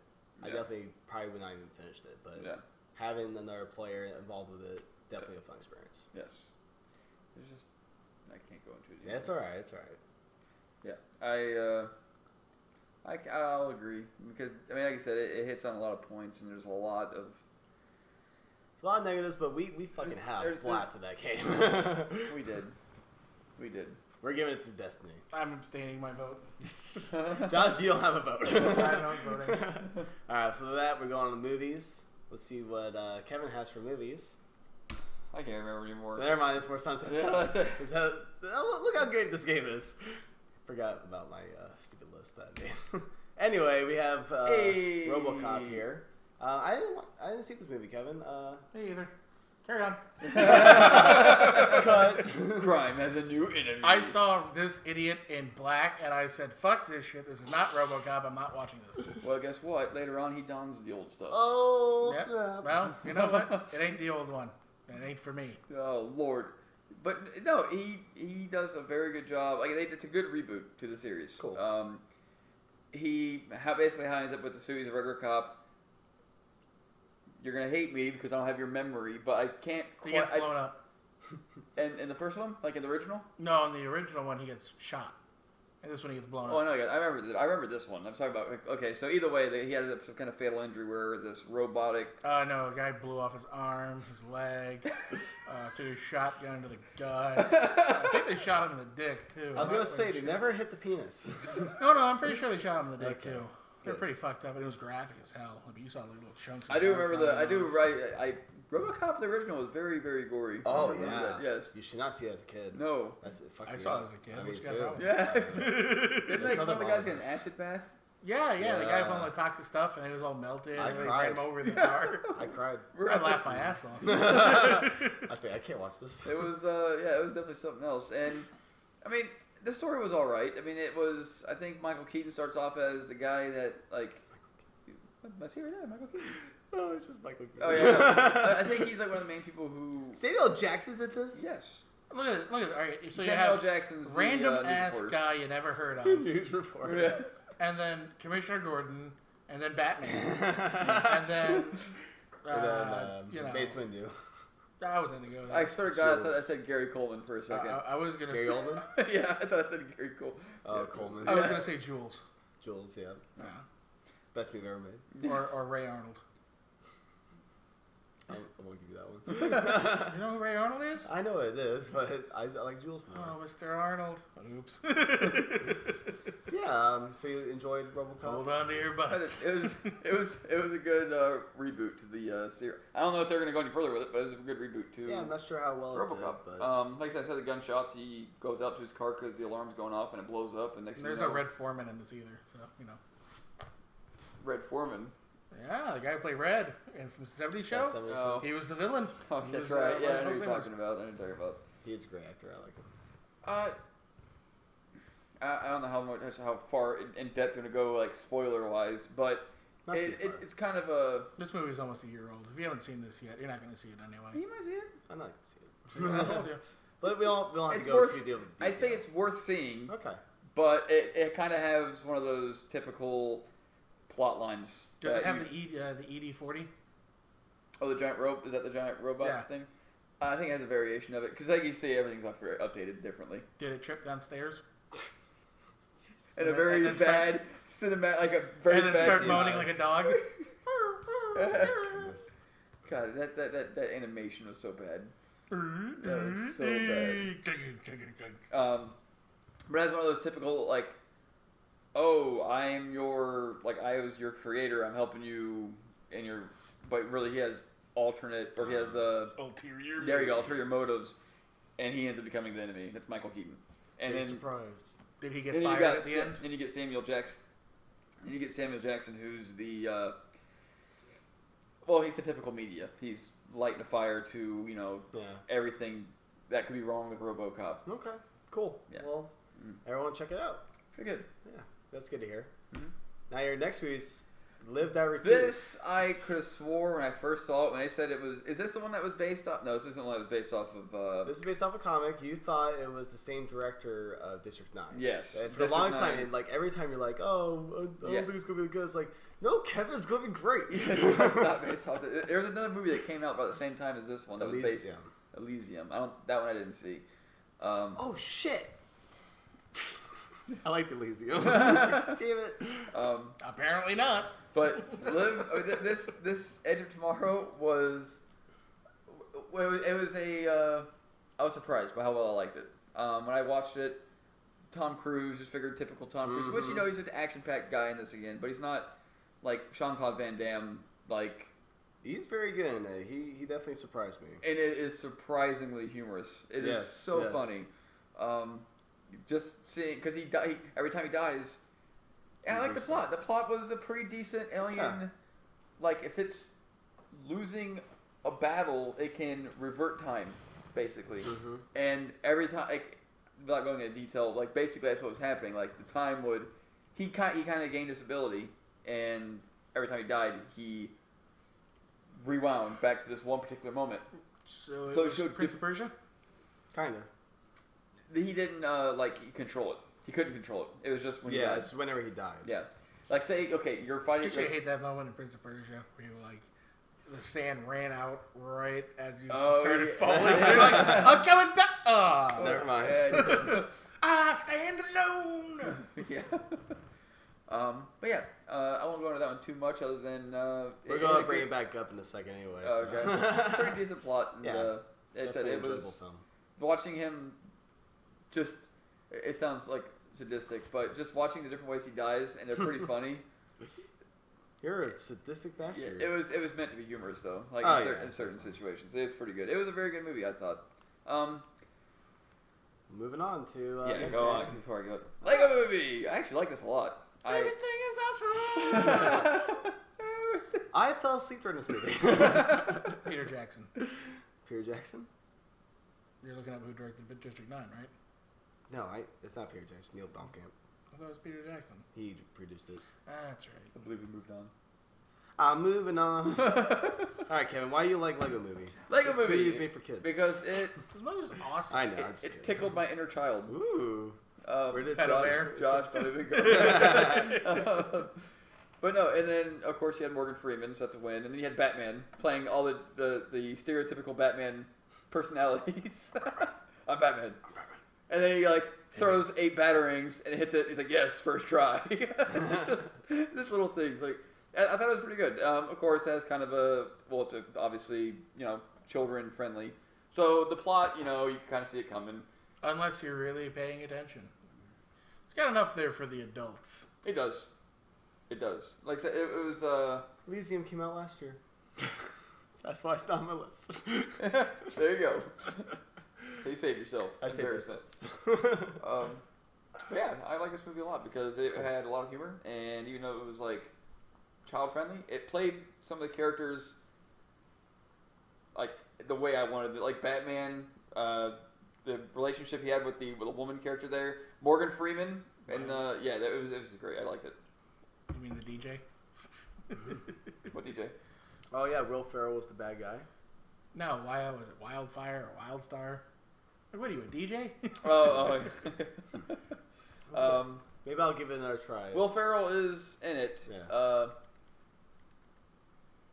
If you're gonna watch it, I won't give anything away. But yeah, he plays a pretty big role in it too. Yeah.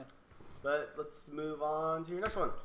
Godzilla! Now, I've always been a fan. Okay, I'll tell you. Fat Godzilla. Yeah.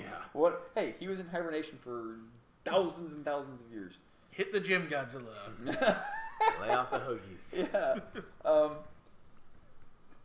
Put down the Twinkie. It should be said that one of my favorite movies of all times. I don't know why, because it was original. I guess it was original and exciting. Don't you dare say that one. You know what it is? Oh, the fucking 1998 Godzilla? No. Oh, okay, good. I would have left. No, we would have hit stop and we're walking out. That's my lease. No. Cloverfield. I love Cloverfield. Yeah, that's and a great film. It was kind of in that way. Name the director. I can't do it. Oh, J.J. You did it. Yep. Good job, Yeah, boy. Yep. Wasn't there supposed to be a sequel? Of course there's supposed to be a sequel. There's that guy on the freaking bridge recording at the same time. Yeah, J.J. Abrams said that he gave that as an example of that could be another, like Outlast, what you're talking about, Outlast, a different perspective. Yeah. Same thing. Anyways, we're getting all off topic. Same movie, but different camera. Yeah. Hollywood for you. Yeah, pretty much. Maybe you get to watch from New Jersey as Manhattan gets bombed with a nuclear bomb. Look at those idiots. They thought it was dirty over here. Yeah. Show them. Why do you like Godzilla? Well, because I had that same. That's why I bring about that up. Is because it has that same atmosphere to it. It's a survival, these people trying to survive against these giant monsters they know nothing about. And I wasn't actually expecting an original Godzilla-esque movie where laser beams shooting out of his mouth and everything. I didn't know, because you didn't see that in the previews. They did well of keeping that. Yeah, and then when I saw a giant moth, I'm like, oh no, this is. At first, I was worried because I don't like the Japanese rendition. Mothra? I'm talking about the Japanese rendition of just Godzilla, just being it looks like a toy, very. That's what he was. But that's all he had. I love the That animation. was back in the 50s and 60s. Yeah. Come on. Oh, I know, but They were Man in commentary on suits. the nuclear bombs dropped by the Americans. That's right. oh, that makes sense now. That's why Godzilla and all these monsters are Godzilla. here. But yeah, I like this movie a lot. It had a different. It had a different feel to it. Yeah. It was definitely. And the ending kicked ass. The ending kicked absolutely. Not a T-Rex. No. The ending kicked absolute ass. What it was more of like a Jaws film. That's how I like to describe it as, because you don't see Godzilla for the first half of the movie. Oh yeah, I know. That was. Yeah, but nobody cheers for Jaws. Maybe. Obviously, you haven't seen Jaws 5. Wait, you mean Jaws: The Revenge? No, of course not. We talked about that. God damn it. But yeah, there was there's a scene on the bridge where I like those moments where you see, okay, we're leaving you behind real quick. You stay here, stay safe. We're gonna go ahead. These two guys go ahead, and next thing you know, they're sitting there, and you see this flaming train just fly by. You're like, oh shit! You didn't just leave them to safety. That thing just got ate the fuck up.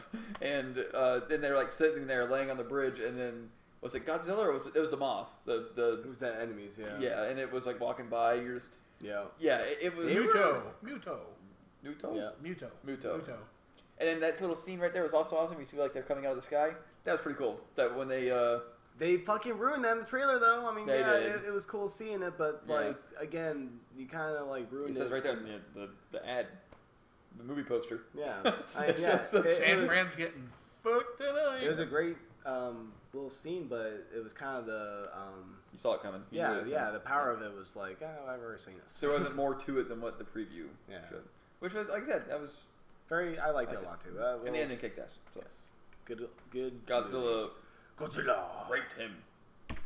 To Spider-Man. Woo! Why do you like this movie? Are you serious? Why do you like this movie?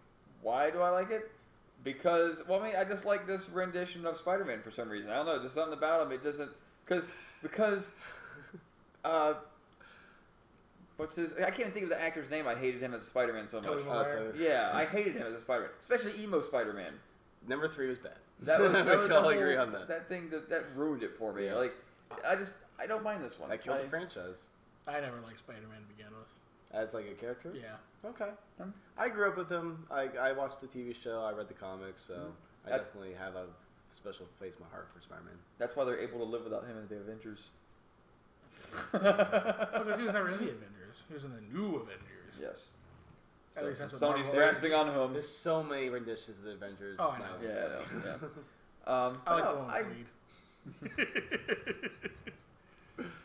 No, I mean, But- because also, well, see, here's the thing about the movie that you knew about. Uh-huh. You knew how it ended. You read the comics. I never read the comics. I didn't know how it ended. That surprise Well, ending. see, That ending was very surprising to me. Well, Heads up! That's the thing. Like, yes, Gwen Stacy dies in the comics, but you don't know she's going to die in this movie. Yeah. Like, it's not based off a certain chapter of the comics. It's like whatever they designed the story to be. And Don't worry. I was kind of hoping she would stay around longer because Emma Stone's pretty hot, and I was hoping to see her more. But yeah, that was a cool scene. I did not like this movie though. I will say the one thing that ruined it for me, but I would say ruined it one for me. thing? But I'll get to why you hate it so much in a second. But the armored. Oh, the Rhino. Yeah, that was retarded. Oh, that was horrible. I mean, it had some flaws, but I think like its key points. I think it did nail them pretty well. It was kind of redundant of them, I guess, where they were in the factory, the laboratory, and you see all these like there's Doc Ock's arms, like you see all these the Sinister future Sixes. Is that the it was? Oh, it was. Yeah, it showed a little scene of the Sinister Six. Oh, that's what that was. Yeah, Okay, it's a setup for the future movies. Gotcha. I didn't know that. I thought I was like, well, that's pretty convenient that everything's just sitting there. Yeah, they had the Vulture. Yeah. I forget who else was down there, but yeah. But yeah, I mean, like I said, I didn't mind it, and the ending I didn't expect. I could see like not knowing that she dies in the comics, like It's a very shocker. And it's they did a good job. in a way the bad guy showing that. wins. He did win, correct? Mm-hmm. But this movie is a classic example of why Sony needs to give up the rights Yeah. to Spider-Man, because shortly before this movie came out, Captain America came out, and being in that Marvel universe, being how Marvel shows their characters and the storyline, how they develop it, and then going into this, it's just like train wreck. Yeah. Like the acting is not there. The characters they don't feel the same way as like what Marvel's done with their properties. So Yeah. I just kind of want them to get away from Sony and Yeah. do that. So that's just my whole big thing with it. I'm not big on this movie. I kind of like the first Amazing Spider-Man, the first reboot that came out. It was all right. I was very hopeful of this one. That was kind of the big thing for me. I was really hyped on this movie, and came crashing down. There was too much focus of the parents, and I don't really see where they're coming from with the parents. Yeah. Like, they could go different directions with it, and they feel like their parents are, Spidey's parents are a very important thing. They're not. We care about Spider-Man. Don't care about the parents of Spider-Man. You care about Spider-Man. Yeah, I mean, maybe that he's dealing with that demon with, not knowing, like his mother not knowing about not his mother, but Aunt. yeah, it's Aunt May. yeah. Poor Uncle Ben's been turned into rice. Though if you do watch Cinema Sims, Everything Wrong with Spider-Man 2, it's Yes. pretty funny. It's Yeah, pretty, that was yeah, yes. yeah. Watch that, folks. Yeah. Instead of watching Amazing Spider-Man 2, watch Yeah, that. yeah. Let's see what's next. Oh yeah, this movie. That was awesome. I Yeah. love that movie. I like the first 300. Come on. Did you watch A it? sequel to a freaking story. Yep. But it's true though. We It's a all- no. It's a legit. I looked into it. I looked into it to make sure. We all had those fears. Did you actually watch it? No. Did you Then watch don't- 300? The first one, yeah. Okay, so You're being biased. Yes. I had that same exact fear. I was like, oh, this can't be good. And we watched it. I had the same fear. Yeah. We kind of enjoyed it. They kept the same characters basically from the first one, and it follows an actual storyline of the 300. They kept those characters, or they're basically using that name. Spartans. They don't have to, use that name, but it's the same story of the Spartans. it's a continuation of that story. Xerxes Because the Spartans do end up, you end up pushing them out. Cause I feel they should have maybe left the 300 out. Well, me seeing this, I'll be quite honest with you. I see this, I think they all die. Yep. That's understandable. That's how are you doing a sequel of 300 dead dudes? That's how I feel about it. Like I said, we all had that. We just decided to watch it one night, and we were pleasantly surprised. I liked it. Yeah. Kept the same graphic cut-up scenes and everything, and that was pretty refreshing because there hasn't been a movie quite like that in a while. So seeing that again was like, okay. Yeah, it's not water behind him. That's a pool of blood from an enemy. Probably the water mixed with some blood. I don't think it's all blood. Yeah, I know. It looks like all blood. I'll be quite honest with you. That is actually where a lot of the focus of the battle is. It's because Xerxes had this very powerful Armada. Yeah, and that's where a lot of I don't know. They all died in the sea. It's too rough. I don't know the story. I read it. Don't want to watch the movie. Why do you I'm a hate it so much? historian. Because I didn't know they were going to go that portion. I thought They're all undead. Okay, they're 300 come back alive. That's what I was saying. I was like, one of them survived and raised another army of 300 and exacted revenge. It wasn't quite like that, but it was definitely a revenge story because what was his relation, or was it different? I think he was a different faction. He was from they came to him for help and they turned him down, didn't they? They said we're not getting into this war or something, and then they realized, well, shit, Xerxes is about to run over all of us, so we need to stand up and fight. Yeah, he wasn't part of Sparta, but he was definitely a different army, and then they came to help after the Spartans failed. They're like, oh, we need to help them after all. Yeah, that kind of thing. But yeah, then your bro's dead. How do you feel? Yeah. Everyone, check it out if you like the first one, and we're kind of nothing to do with the original 300 people who died. Does anybody say this is Sparta in this? No. They're not that cliche sayings. I think they did it. They did a good job of realizing that quote got beaten into the ground. Well, of course, hard. It's America. What do you expect? That's what we do best. This is Taco Bell. Wasn't there a parody of people, like different people getting kicked down the hole? Like people would like Photoshop someone's face and like getting kicked down the hole. Definitely. You got to. That's what the internet does best. Yes. All right. What's your next film, Kevin? Apparently, nothing. The right side of the 300 movie poster. Hey! Interstellar. Number 2 movie. Yes. Awesome. This is a beautiful film. It is. It is. We watched it in IMAX together, and faux IMAX. Yeah, you saw it in a different kind of IMAX, yes. but yeah, I enjoyed it. It was way different. It went in a different direction I thought they were going. Hell yeah. And complete mindfuck in the end. But a refreshing ending, I guess you can say. It's a refreshing new story. I liked it. Matthew McConaughey, he's excellent.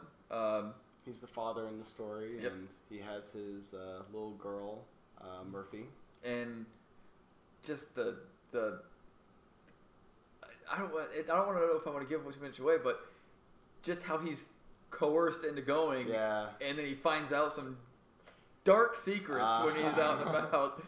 And then, let's set up a little bit. The Earth is in ruins. Yep, it's dying. It's in the not so distant future, from what it seems like. Yep. I would say probably like a generation or two. Basically, they're running out of food. They can't grow food anymore. Well, there's this horrible dust storms that keep attacking the Earth, basically, and we're running out of food. Farmers are. Everyone's basically a farmer. There's no more astronomers. There's no more like philosophers and shit like that. They're all focused on farming. Except for the secret base of NASA. Yes, NASA's in secret hiding because the public is not too fond of them. Mm-hmm. And so their whole idea of this movie is to go out into space and find a new planet for us to habitat. My favorite scene in the entire, probably one of my favorite scenes was when they go on that planet. Which one? With all the water, you know what I'm talking about. And then something happens that just, you're like, oh my god. Like, and then like, there's like a twist upon a twist upon a twist. Like, it was just like. Time is very relative. Yes. There you go. Have you seen the movie, Josh? Okay. It's actually pretty good. Like, I don't plan on seeing it either. So, Have you seen 2001? Are you? So you're not big on movies. no. Okay. Unless it's Die Hard. Yes. The best Christmas movie ever made. Exactly. I'm saying that for years. Now I have a machine gun. This movie is very much like a modern take on 2001: Space Odyssey. Space Odyssey. Yeah. I've seen that. Yeah, it's very much of our generation of that film, and much like the next movie we're going to Does talk the computer kill everybody? Nope. That and avoid. I'm out. Well, that'd be too like. I'd be interested Hello, to see. Dave. I would be interested to see if you could actually see what's coming up. Oh, I saw that coming. There's Do you want me to do that? There's originality all over this movie. You want me to do that? I will watch it and figure it all out before it comes I out. want you to speak it out loud though. I don't want you to be like, oh, I saw that coming. There's a moment. speak it out loud. There's a moment where I knew, and I was like, "Is this where it's going?" And it's like, "Okay." I think I know what you're talking about. Yeah. Yeah, that when we got there, that part. I don't know. For some reason, I didn't. You feel helpless, but at the same time, I didn't like that. I was like, I at that moment, I was like, I'm not here at the movie. If this is where it ends, No, yeah. fuck you. Like, but it had a It kept going, Yeah, and it needed to. Yeah. Yep. It is almost a 3-hour long movie because there's that much story and progression that you got to see. So. Oh boy, 3 hours of a movie. I want to get some cocaine and get through that one. Well, you don't really have to because it's very enjoyable spirits anyway. Yes. It'll go by like a dream. And As on I'm to- sleeping. Yeah, I saw that coming. Came to me in a dream. Knew it all along. He was an alien after all. So our next film for your number one pick. Knew nothing about these people. It's wait, we're what? not. Just kidding. I don't know. I thought that was my number. Oh, This was something else. I forgot. Whatever. Oh, that was enjoyable. Oh, okay, no, this isn't the number one, but it's It's on like your number 4 or something like that. So we're still way down there. What else did I put above? Oh well. I just screwed up this one's ordering. Sorry. That's Sorry, it. folks. X-Men Days of Future Past. That was pretty good. I Yeah. did not see. Days of Tomorrow Yesterday. Days of Tomorrow Yesterday. The one Based where on- Today. Days of Today. Today. X-Men Today. Based off the famous comic book of the same name, Yep. Days of Future Past, but taken in a different way because it's movies. Like you can't do everything verbatim. That's comic books, but yeah. But there was a one before that where Xavier and First Magneto. Class? Yeah, I didn't see First Class. Oh, really? I figured I felt like Oh, that's right. before I went and seen it, I almost felt like the good parts were in the commercial. Him lifting the submarine up in the sky. Oh, yeah. I felt like I don't know if I'm gonna like that, especially after how X-Men 3 ended. Sure. I hated that. It was. Except it was a different director, wasn't it? Or someone like by the First time Class, it was, different director. Even X-Men 3 was a different director from 1 Yeah. and 2. But First Class was very good. Same guy. Well, actually, no, different guy for this one. But yeah. So this was very enjoyable. We saw it together in the movie theater opening day. I liked it a lot. It was. I would say it's refreshing and it's a good. I almost want to call it a reboot because of how they It kind of is in a way. Yeah, because all the characters are like redeveloped. They reset the storyline really well because they basically killed X-Men 3. Yeah, They got rid of that ending. yeah, basically, and like when it does go spoiler back, alerts. yeah, and it like basically, There's nothing spoiled about that stupid movie. yeah, More for this one. yeah, and it goes back like you see like what took place, what transpired. In the future, shit goes bad. They have the Sentinels. Do they that- go back in time and like punch Brett Ratner in the face and come back like fixed? Movie Not over. quite. They wanted to, but they couldn't. Be too on the nose. Figuratively punch Yeah, the head. exactly. They're in the future. Sentinels are killing all the mutants. They can't have that, so they send Wolverine's mind back to the past. Yeah. Because he's the only one in that time area where, his healing powers can take that. So his mission is to stop Mystique from killing the one guy that is in charge of the Sentinels. Tusk? Yes. Bolivar Trask. Trask. I would say the only slight downfall. I don't know. I have. They were cool Sentinels. It was just not like the original. It was a weird design. Yeah. It threw me off. at Wait, so first. was this your number one movie? Or? No. No, sorry. It's not. So Interstellar your number one movie? No. We'll get number 1. We haven't gotten there yet. Okay, I was trying to figure it all out. I'm here. sorry. We'll make sure. I think in my list. I did So would have you say that this is the movie of future past? Yes. I don't think you screwed. I think I did accidentally put this above Interstellar. No, it was my fault. Okay. I'll take blame for it. Okay. But no, I mean, it was a good movie. Like I said, it was definitely a good revamp from what the other ones were. I was pleasantly surprised. I enjoyed it a lot. Cool. I better know what number 1 is. Let's find out. Hey, look at There! that! Hey! There's the Guardians of the Galaxy. That was an excellent Rated movie. Reserve. That was freaking awesome. Why is this movie so fucking good, Kevin? Batista. Yeah, Batista. He did a great job. Yeah, he I did. walk alone. Drax the Destroyer. Yes. As I said, they all played very good characters. Mm-hmm. Why would I put my finger on his neck? I am Groot. Nothing goes over my head. I was the to catch it. Oh, it was so many good lines, and just he takes everything so seriously. Like he has no, like there's no sarcasm. Like he takes everything seriously. He's a great character. Yeah. That really like it's not really a part of the comics. Like that's something they developed for the movies. Yeah. Star-Lord, excellent character. Chris Pratt. Yep, he was. And every time in the movie we like. Yeah, that music was infectious. That was one thing where the soundtrack is an amazing piece of work, and that's why it was a number 1 quickly after the movie came out. And we haven't even touched up on Rocket Raccoon. He was a good Yeah, I character was too. bringing up Rocket Raccoon. Yeah, He- of course the lady. Oh yeah, it was just such a good Gamora. movie. And then Gamora, of course. I didn't expect. I about shit my pants when I saw Thanos. Oh, I about shit my pants. I was just like, dude, we were both having like orgasms to that degree. it was like the Avengers. I know. The promise of this film Mhm. is amazing. Yep.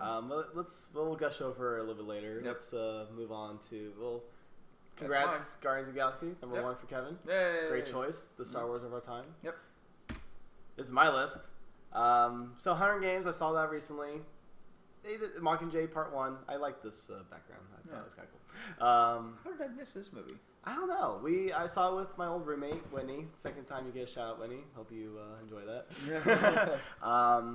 Yeah, really enjoyable movie. Read the books, so I already know what was going to happen, and I love hearing the little gaps of people going at the end of it, like expecting it to be resolved. Like, no, it's a part 1, you dumb fucks. Yeah. It's in the title of the film. Yeah. Get it straight. I did see it. Like I said, I don't know why I forgot. It was good. You did see it? Yeah, I did see that's it. right. I saw it with Alex. God damn it. Yeah. I don't know how I was looking through like how I found my list because I needed just a refresher and I didn't want to accidentally pick a movie from 2013 or something. Wikipedia. Wikipedia. Well, no, actually, it was a different website that was like IMDb. they said that they were better than Rotten Tomatoes and all of those websites. So they had a list of every movie that ever came out, even B-rated movie, like B movies and stuff like that. I don't know. I missed this one. Anyways, continue. I apologize. It was a great movie. I would agree. It's a good movie. They this is the part of the film series where they go more against the wow, I'm totally blanking on the I can't think of the enemy. But but it's the wartime. Instead of fighting other districts, she's the now Hunger Games. fighting. Yes, there's basically no more Hunger Games. You're fighting the oppression of District 1, or not even District 1. It's the fucking whatever. It's not even that important. Yeah. But yeah, very enjoyable movie. Everyone knows about the Hunger Games. The only thing I have an issue with that movie, Yes. when me and Alex left, I remember turning to him and going, Not enough Woody Harrelson. No, I was going. This is not. I would agree. No, because I was like, what was the title of this in Hunger Games? Mockingjay. Part 1. Yeah, I was like, propaganda, part 1. The whole thing was just. It's basically all propaganda. Yeah. That's where the book is. Like that's where this first part of the book is all about like setting up her rise as being this figure, symbol, as you will, to start this revolution. And the second part is all war. Yeah. So get ready for that. Woo! And now on to number 9 with Godzilla. Saw this with my parents. They're big Godzilla fans, and it was a pretty enjoyable film. I enjoyed it. Like I said, it wasn't what I was expecting, being that it was more of a Jaws kind of style versus a traditional Godzilla where you see Godzilla a lot and he's fighting monsters the whole time. You don't really get that. It's very character based. You have Mr. Breaking Bad himself, Bryan Cranston. In the beginning, he did an amazing job as being a scientist. Nice cameo. Yep, very good cameo. But very extended cameo too. Like I kept expecting him to be dead in that first part, but he stayed around for a while. Yep. But then he died. I saw a little a Easter egg at the beginning when they're doing the credits. Yeah. It actually says Walter White for a second, where his name What? is. Yep. It says Walter White for his name. Good for his, find. Yeah. Nice. Well, since we both like this film, there is plans of Godzilla 2. Hey. And they already have the rights for... Mecha Godzilla? Not Mechagodzilla. Well, possibly, but... And that's just all new all new characters, all new enemies. No, platform, not necessarily. They got the rights for Mothra and okay. a lot of that What was stuff. a three-headed one? Gore... something? Gordon? Ah, Goran? I don't know. There's a lot of crazy Japanese three-headed things. dragon monster. Yeah. There you go. Great monsters. This was basically like a warm-up film, and they kind of proved that they won't fuck it up again, hopefully. So No, it's gonna be fucked up. it's probably gonna be fucked up. It's gonna be ruined, of course. So yeah, very enjoyable. We've had our moments with it. So let's move on to number 8. Real quick. Oh, go ahead. You fuck. No, Panem. Oh, but what's the like? Capital. Hover. The capital. The capital. There. Oh, it's the capital. Yes. Okay. Say like Republic. All right. So number 8 is Captain America. Out of all God, I would destroy Scarlett Johansson. yeah. That's all I got to add in this movie. Didn't see it. As always, Scarlett is very welcome. Is she dressed like that the entire movie? Yes. Oh, guys, we'll be right back. I'm going to watch Captain America: The Winter Soldier. I want to go see Lucy. Yeah, might as well She's just see Lucy. like nude in that one. No, it's the other one. It's Kevin, I'll be in the bathroom for a while. There's the movie where she's basically naked to that Yeah. movie. Anyway, Winter Soldier. Yeah. No, not going to name that film, but yeah, Winter Soldier is a very interesting film. Out of all the Marvel films, it's not my top one. As you see, it's near the bottom of my list, but it's still a great film. It's more James Bondy than I was expecting. Like number one, Captain America was very World War II set. Like you're doing that whole big battles and fighting that, but then this one, it's more of a spy. Like he's off the grid a lot of it, and he's fighting the very same people that he's working for, and all that kind of stuff. So I think it's definitely like how you were talking about earlier, how it's more of an Avengers film. Continuance. Yeah, it's continuing the Avengers, and for what Marvel is doing with their films, they kind of need a film like that. And that's very much what this film is, kind of like an in-between between Avengers and Avengers 2 that's going to be coming out very shortly. Yeah. Which we're all very excited about. But yeah, a little weak on this one, but it's still very enjoyable. 2-hour movie, and there's 15 minutes of the Winter Soldier. Yeah, that was very disappointing. I was kind of hoping for more resolution with that character, but with what they have planned with him, we're going to have to wait a while for that resolution. Yep. Most likely with not even with Civil War, because there's so much planned with it. That's the thing. They very good point, Kevin. They bring the subtitle of this film is The Winter Soldier, and he's Was it not that movie. under skin. Yeah. All There right, you go, folks. Number one movie in 2014 is. You're right. All these are bullshit. Captain America. Check it out if you're a fan of Marvel films. But I didn't. oh, I did not like it, but yeah, You Yeah, did they got not like it, I did not like it. it was enjoyable. but you did not like it. Not like it. Not like it. Did not like it. Didn't is did not. So I did not Jesus. not like it. All right, there's more fun. Oh yeah, and this is the thing. This is promotional art when That the Jax? movie. No. When this movie first was coming out, they showed this art, and right away you know who that is. Yep. If you are a fan of the comics, and you know that's Bucky, and like that's the whole first part of the film is, oh, who's the Winter Soldier? He doesn't know who it is, but we do know. Like it's in the fucking advertisements. He's got his mask on. There's just no surprise. So they basically gave away the plot point in Yes. promotional advertisement. Exactly. Congratulations. That's where it kind of fell a little flat, and there wasn't too much more to allow it to be something else. Like you kind of was hoping for something more, and it never got there. I liked his mask too. His mask seemed to make him like a darker. Just with the mask, he looked darker. Without it, he just seemed robot-ish. Like he was brainwashed. Without it, he just seemed like a brainwashed person. With the mask on, he seemed, I don't know. Mysterious. Yes. There you go. Sexy. Wait, what? I hit that. Next film is The Grand Budapest Hotel. This is a very charming movie. Very different than anything else on our list by far. Wes Anderson directed it, and as you can see, he has a very wide. Bill Murray. Yes, it is Bill Murray with a fabulous mustache. Very charming characters, like I'm saying. The scenery is beautiful. The way Jeff Goldblum? Yes. There's a lot of characters in it. All the characters that you see in this, they're basically in all of his other movies too. He gets a lot of the same actors, like Quentin Tarantino does and Kevin Smith. They gets a lot of the same actors, and it really brings a sense of connection to all the movies. But beautifully shot. Wes Anderson is very unique in the way that he directs and writes, even, and very, very, just a very different story. Like, the guy who is like, he doesn't run the hotel. He's just like, he's like a friendly concierge. Yeah, the concierge, and everyone loves him. He flirts with the older people, and everyone loves him, but he runs into money issues. Then he's on the run from the cops, and that's how this movie develops, is him on the run and being up with his old friends. So, very interesting movie. I highly recommend it. Yeah. X-Men. Number 6. Hey. Very enjoyable film. They brought the old cast. Is Xavier riding on water? No, he's Is he surfing? He's in his wheelchair. He's riding fire.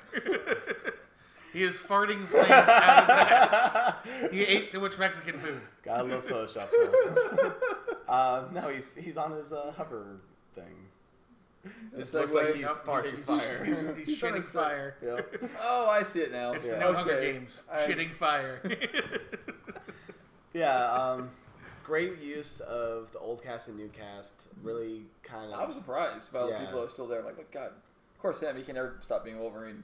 Oh yeah, he's never gonna be not Wolverine. Rebecca Romaine. We would like to see her again, but wash that blue paint off real quick. That's Jennifer Lawrence this time. Oh yeah, Jennifer Lawrence. Sorry, Jennifer Lawrence is the same main character in the Hunger Games. Oh well, we've seen all of that now. Yes, we have. That's the real movie of the year. And cut. But yeah, X-Men. If you like click I that said, stuff, it's like a movie. like X-Men that we talked about before, great film. I recommend that one. They did a great job with the whole time paradox and resetting the universe. I liked it a lot. Yeah. This film. Tomorrow. I knew it was gonna be great. It took me forever to see it. We watched it together. Loved it. It was everything I was hoping. Thankfully, I had my doubts and expected the worst of it, and I was pleasantly surprised. And even then some. I liked it a lot. I'm really glad to hear that. I'm glad you enjoyed it. Yep. It was a very fun experience. I don't normally like Tom Cruise. Probably one of my other favorites is Jerry Maguire and Tropic Thunder, of course. I will fuck you. Those Top are. Gun. Oh, Top Gun! Wow. Yep. Elle and Risky Business. God, you know what? Tom Cruise is a great actor. What was I thinking? Yeah, man, come on. But Emily Blunt's becoming a very promising actress. I've been liking her a lot. She's pretty awesome. They in this show film. off her assets. Yes, her assets are very nice in this film, and she kicks ass as well. What was this rated? NC-17. Not quite. Oh, I'm off. I think it. I mean, you It's just probably could. PG-13. Yeah, it's probably. No, I don't know. It might be R because there's a lot of. There's more. Is there a lot of swearing? A little bit. I'm talking about swearing. No, yeah, not a whole lot though. Not as PG-13. But it doesn't matter. Either way, it's a good movie. Very good film. Gratuitous violence is all right, so long as there's no swear. Exactly. If you show a booby, you're getting sued so fast. It has to be a boob. It Yes. can't be if you No show nipple. a male's ass, it's still PG-13. Yeah, true. If it's a woman's ass, it's rated R. Mm-hmm. That's the laws. Do you plan on watching it? No. Okay, one of the ways, like when they're in the middle of a. All right, I'm not planning to watch any movie. All right, Tom Cruise and Emily Blunt. All right, Unless it's Die Hard they're- number 8. They're trying to. You're They're the in their guy. about ninth life or watch whatever, this trying to figure out, They realize going in this one particular direction is just they're Not dying. So they try going in another direction, which means having to going to their own base, right? Well, the security catches on, and every time they die or whatever, they learn from it. Well, there's a way that's right. If you get sedated, the chemicals, whatever, some chemical reaction that takes away the special ability to reset time, even though you can't control it. So what happens is Emily Blunt makes sure Tom Cruise dies. She'll take her gun out and just go. She'll just point her gun out. He's like, "No, wait!" Just like with gets shot. like a broken leg or something. Like, fuck. It's so fun. Tom Cruise is crawling away. Yeah. It's okay. I'm good. I'm good. I'm good. No, just walks over, pops him in the head. Time to reset. It's hilarious. Yeah. Very enjoyable. Yeah. Like you said, it was very surprising how comedic it was. Yeah. I was surprised. It was, but the action around it was good. It was good. Definitely. Hmm? I would. I then will probably not see it. That's great. Neighbors. Nope, fuck this movie. Oh no. I hated this movie so much. What? I fucking actually watched it? Yeah. Ah, I love this. This was one of my favorite comedies of the film. I was dying laughing during this film. I think I laughed twice. Oh, The couches. The couches. The couches was funny. And you know, I think it was just the couches. Oh, and Hannibal Buress. He was funny too. That was about it. Everything beyond that, the rest of it, I didn't care for it all. It helps to be in the right state of mind for this film. And if you're in that way, then you're going to really enjoy this film. So, I liked it a lot. And, I don't know. I didn't. Expecting... I'm not a big fan of Efron, of course, because I haven't seen any of his other films. So, hearing that he was in this, I was like, all right, what's this guy got? Is that one he did with Matthew Perry? No, not that. Oh, my God. What was it, 21 and over again? Sure. I think that. Whatever. But didn't watch that one either. But yeah, not big on him, but seeing this, very surprised by his acting. Like, I was pleasantly surprised. I think he did a good job. Did he go the Miley Cyrus route? We'll find out. But little Danny Franco over here too. He was pretty surprising. Yeah. He had the magical ability to have a boner instantly.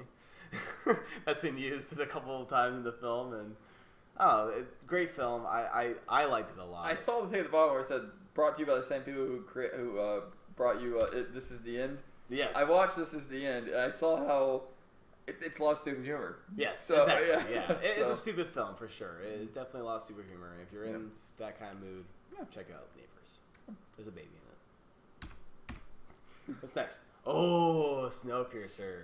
This is a little known film that probably no one's heard of, especially in this room, because everyone's very puzzled look on their faces right now. But this stars... I look like a puppy who's like... Yeah, exactly. It's turned to the side. We have Mr. Captain America himself, Snowpiercer, Chris Evans.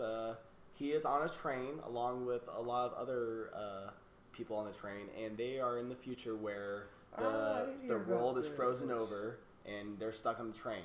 And at the top of the train are the elite, and they're controlling the caboose of the train, all those the poverty people, if you will. And they've had enough of that. They're like, we don't want to eat your protein bars, which are something's in the protein bars. I plan on watching it. Yes. I will watch it again with you because it was that good. I saw it like advertised on Netflix. I didn't. It is on Netflix. That's how I watched it. So I watched this about 2:30 at night, and I was like, oh, I'll put it on. I stayed up through it. Knowing me, I normally fall asleep when I'm doing that kind of stuff. I watched the whole damn thing and stayed up for it. It was so freaking good. Beautifully shot. The story's original. It really impressed me. This is a great film, and if it wasn't for the other two films that came out this year that are above it, this would be number one. Yeah. For sure. So let's get to next ones. And if you have Netflix, check out this movie for sure. Yeah. Oh yeah, there's some more characters.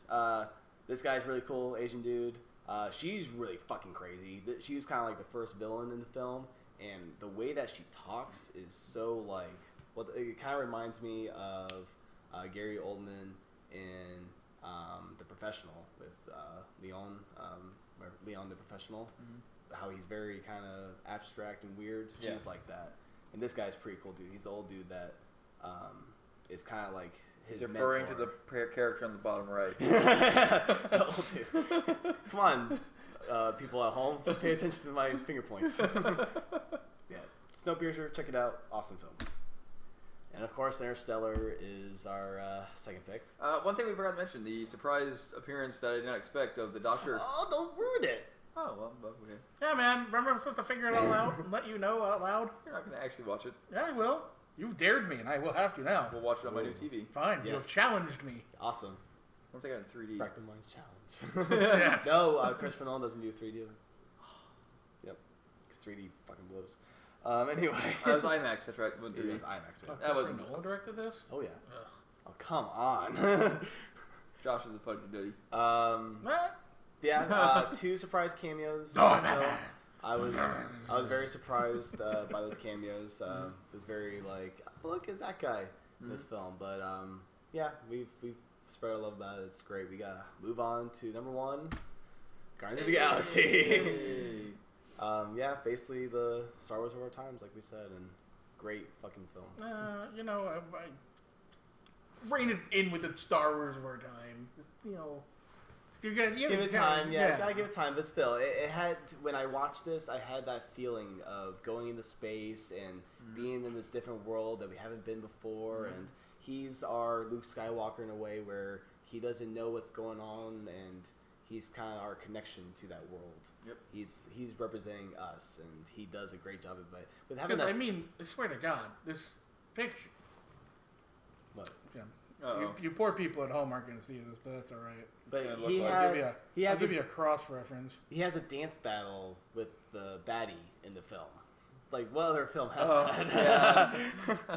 The most tension-filled moment of the film, and he busted out dancing. Yep. How great! But then, like, the Because, I mean, Bryton- isn't that really, really familiar to that picture? Exactly. Oh, yeah. It's Star Wars. It is. Wow. Yeah, that's the poster for one of the Star Wars movies. The Original. the original Star Wars. Yeah. That wasn't Yeah. the original poster, but it was. Either way, I mean, there's this movie. Okay, it might similarities to the poster, but I promise you, it's not a ripoff of Star Wars. No, it's a that- ripoff of all kind of things like Star Wars and all that shit. Yeah, I mean, it's a space. But it's not movie. really rip. I mean, you can't say it's a ripoff. You know, it's draws Calling inspiration. Are you calling Rocket Raccoon Chewbacca? No, I'm No, calling Groot Groot is Chewbacca. That is right. Groot is Chewbacca. And too. that's Princess Leia. And I think Drax So is Rocket Han Raccoon Solo. is Yoda. no, no. He I- can solo I- be more Rocket Raccoon. Okay. Yeah. And Batista's walking R2D2. along. No. No, he's only R2D2 with all the peeps and everything. Yeah. See, there you go. Alright, so yeah, we love Guardians of the Galaxy, and being that it was my number 1 and your number 1, that means It's the Frank Yeah. Oz, everyone! Yay! Alright. Now we're Josh going is into some porn. No. Top 10 porns of 2014. Here we go. No. And moving on. So now on to my list of music, because I discovered a lot of bands this year, and that's what this list is the new bands I discovered. And shameless self-promotion, the best band that ever came out is Washed Up. And with me featured on drums, of course, my best buddy from high school, Forrest, on bass, and our new friend Katie on guitar and lead vocals. It's a lot of fun being a part of that band, and not together right now, but we're still good friends and like to jam out whenever we can. We're in different parts of the United States right now, but really, really love those songs. I think I'll be posting them later date and spreading the love, because just been a lot of, there's nothing like being behind that kid and playing music with some friends. So Yeah. highly recommend it if anyone has an urge to play. But on to bands that are real bands.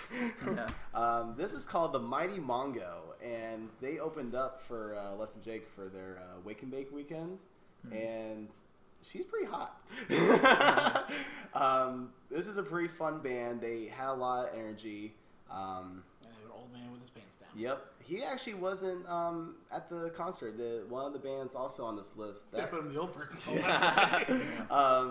One of the bands that's also going to come up that played with them, he jumped on drums to help them out, and he actually learned the songs pretty quick apparently and kicked ass. But very fun band, very high energy, lots of dance party music, very good time. Called the Mighty Mongo. And on to our next one with another band that opened up for during the Wake and Bake weekend was the Teenagers. This is a punk rock band. I think they're in the Gainesville area, but Roger from Let's and Jake did a lot of work with them, being a producer for their music, and definitely has a great punk vibe to it. Very cool, cool guys. This is called Barons. They were at the fest, as you can see, with the little photo booth that they were in. But the Barons is a cool band. They're kind of not really a super group because they're not really known people, but they're from other parts, other bands put together. And the two guys in the back are the lead vocalists. The guy on the left is also the bassist, and just a really cool band. They had a really good energy too. Again, more of the punk rock scene. I'm the punk rocker. Kevin's the harder rocker guy.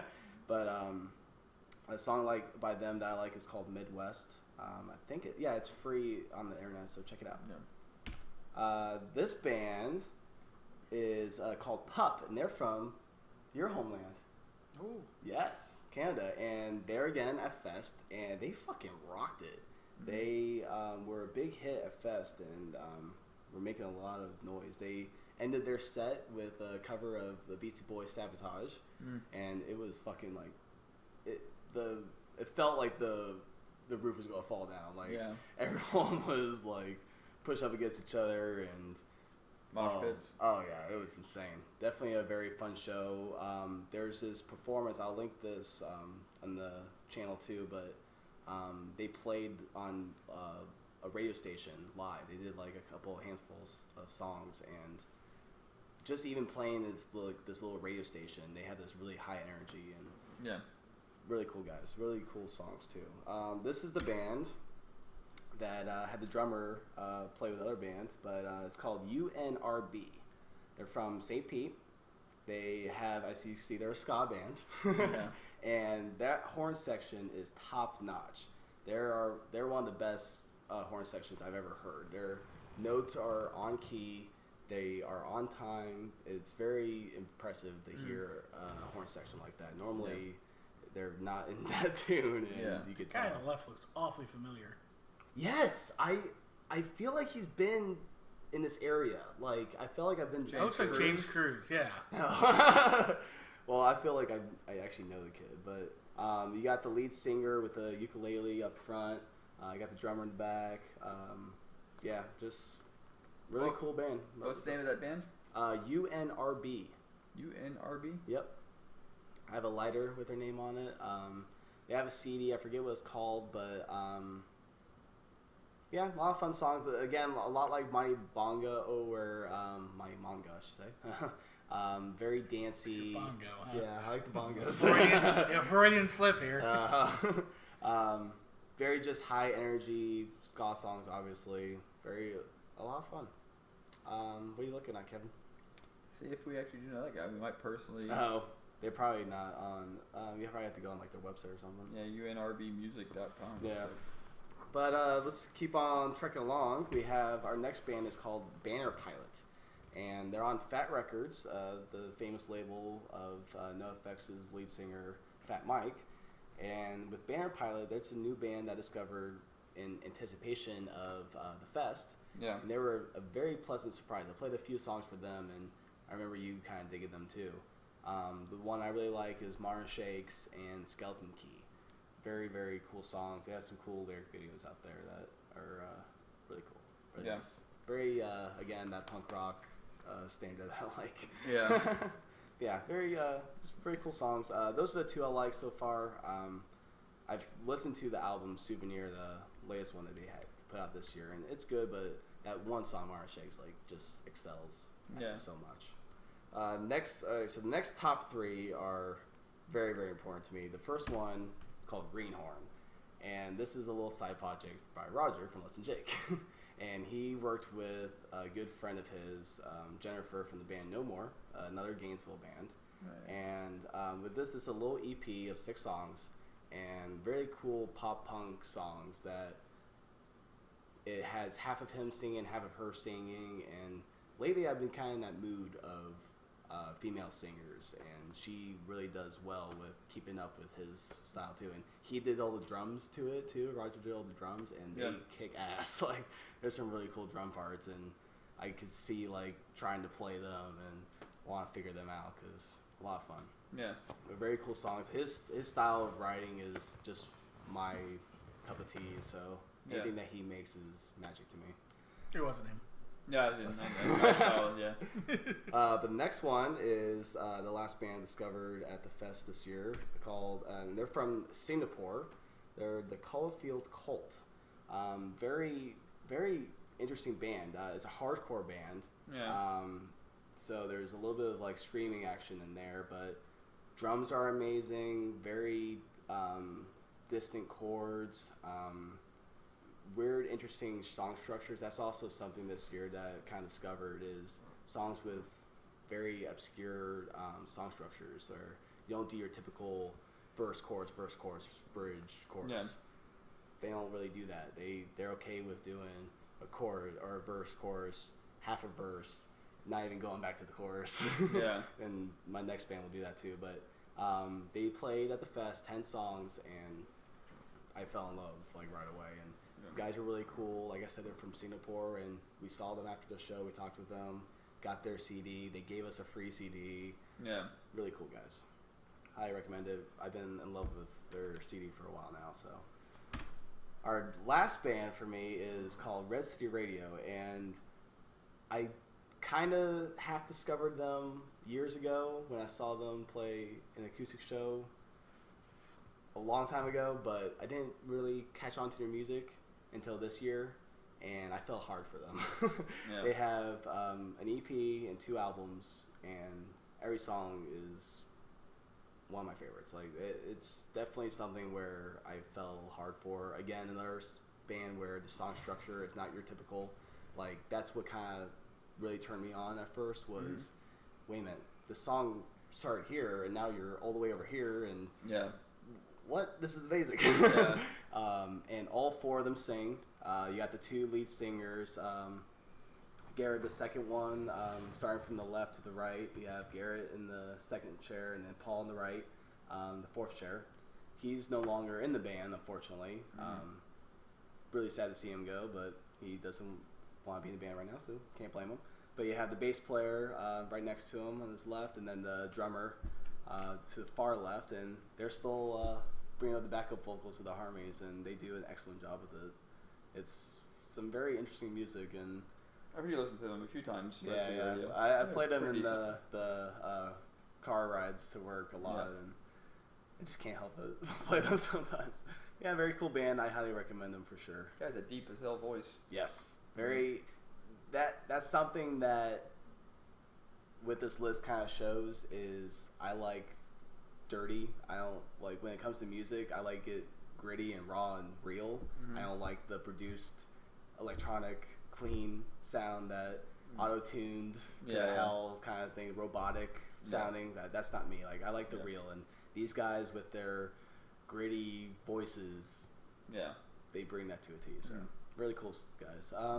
Anything with music? Yeah, I stopped listening to new music about 2002. So Horrible. come hit me up with some 90s songs, bro. Chumbawamba. I get knocked down. All right. Well, with that, I think we just have to do our picks, and we should probably just kind of we should probably roll through them pretty fast here. Yeah, because we've been going for a long time. We got a 3-hour podcast going here. Pretty close. Yeah, let's do our picks, Kevin. We got your first pick with more Red City Radio. You like them a lot too. Yeah. Sound City. Yes.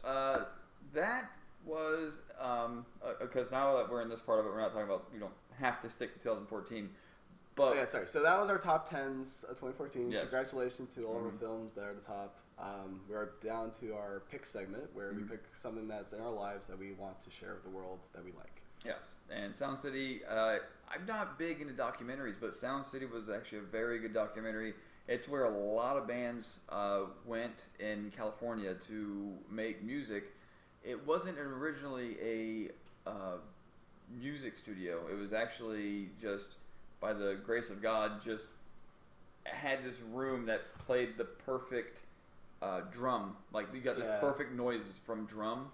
But also, like, one of the bad things is Dave Grohl, he got it's called a Neve, got away from the Wikipedia page. It's a Neve 18, it's a soundboard, basically. And it's this particular soundboard that, like, Nirvana created an album. I think the Beatles, Rolling Stone. Not the Beatles, they were Abbey Road. But Fleetwood Mac did it. There's countless. In the documentary, they show all the bands that recorded in there, and there's amazing amount of top albums that were in there. I want to say the Pixies, Doolittle maybe in there, but yeah, so many of them. And when you think of like all these people, you think of the place is run down. Like it just, that's how it is. You know, people, they eat a cheeseburger, they throw the wrapping on the paper on the ground, and all these famous people, they treat the studio like shit, and they have this amazing board that makes your music sound amazing, but they treat the studio like shit, and it was really sad to see it kind of be this mecca for music, and then brought down, run Turned down. into a shit. Yeah, they turned into a shithole, and with Dave Grohl being the writer and director, he's kind of like the star of this film, and he took the board that was famous in the studio, the Neve, brought it to his own studio now, and now that's kind of like the end story of this, is that the Sound City will live on with him. Yep. Because people have all these new, like all this technology where they can just play and all the music shows up on their computer and they can edit it however they want to, and it sounds grittier. Like I said, I mean, obviously, if this particular soundboard is going to create have all this success, why not keep using it? Yeah. And I just wanted, because I'll finish up with this one last part. Corey Taylor, one of my favorite songs by Corey Taylor. Lead singer Slipknot. Yep, lead singer Slipknot and Stone Sour. From Can to Can't. That's a good song. It's an excellent song, Very and powerful it's vocals. yeah, it's not like, it's more Stone Sour. Yeah, than definitely not like Slipknot. Yeah. But I don't know. there's Slipknot's gotten pretty soft in the past few years. And then Dave Grohl is the drums, and like I said, they have 4 different artists from 4 different bands. All like they have like, I don't know, 4. They have actually a whole soundtrack, but on the big soundtrack. On the documentary itself, you only see 3 songs. They had the guitarist of Cheap Trick do a solo on that song too. Yep. Very epic guitar solo. Yeah, that is an epic guitar solo. Yes. Yeah, definitely a great documentary. Highly recommend it. But we watched it together. Yes. So. Yep, I saw it too. I liked it. I dig it. Excellent documentary. Like I said, this is coming from a guy who doesn't really do documentaries, but I was an excellent one. Yeah, there's definitely some good ones out there. We should kudos to Dave Grohl. Yeah, good job, Dave. Now for our new segment, what grinds our gears. Yeah. We're just gonna simply call it a grind though, because we have our picks, so now we have a grind, and now we're on to Kevin's Destiny. Well, Kevin, this was on your top 10 list. Yes, but I also have grind. How could you have a fault with this perfectly well-made game? Well, I'm not gonna go back into the story. I'm not gonna be redundant with what I've already said about. We know there's no story, Kevin. Yes.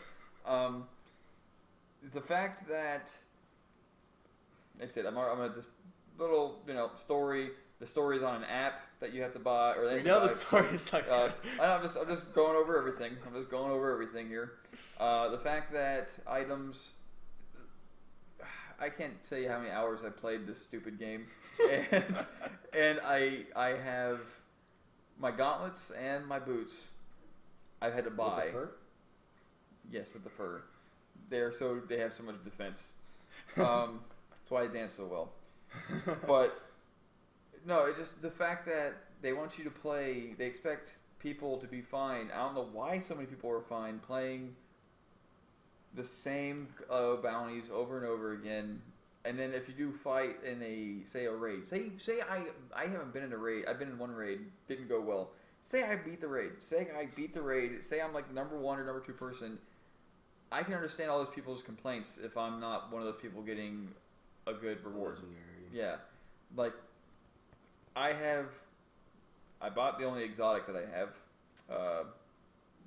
I haven't picked up an exotic. I haven't won an exotic. Just I bought the exotic. So what you're kind of against is how they give you the items, the item drops.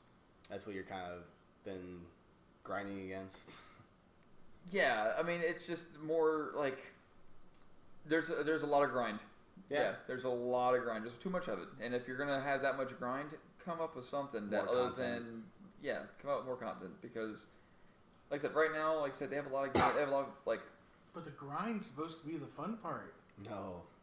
Yeah, when the bounties are kill 100 enemies without dying and stuff, which are mentioned. Like the bounties, they're a handful of them. Say that they give you a choice of 5, you'll come back and it'll be the other 5 bounties. Like there's a total of like 10 bounties. Yeah.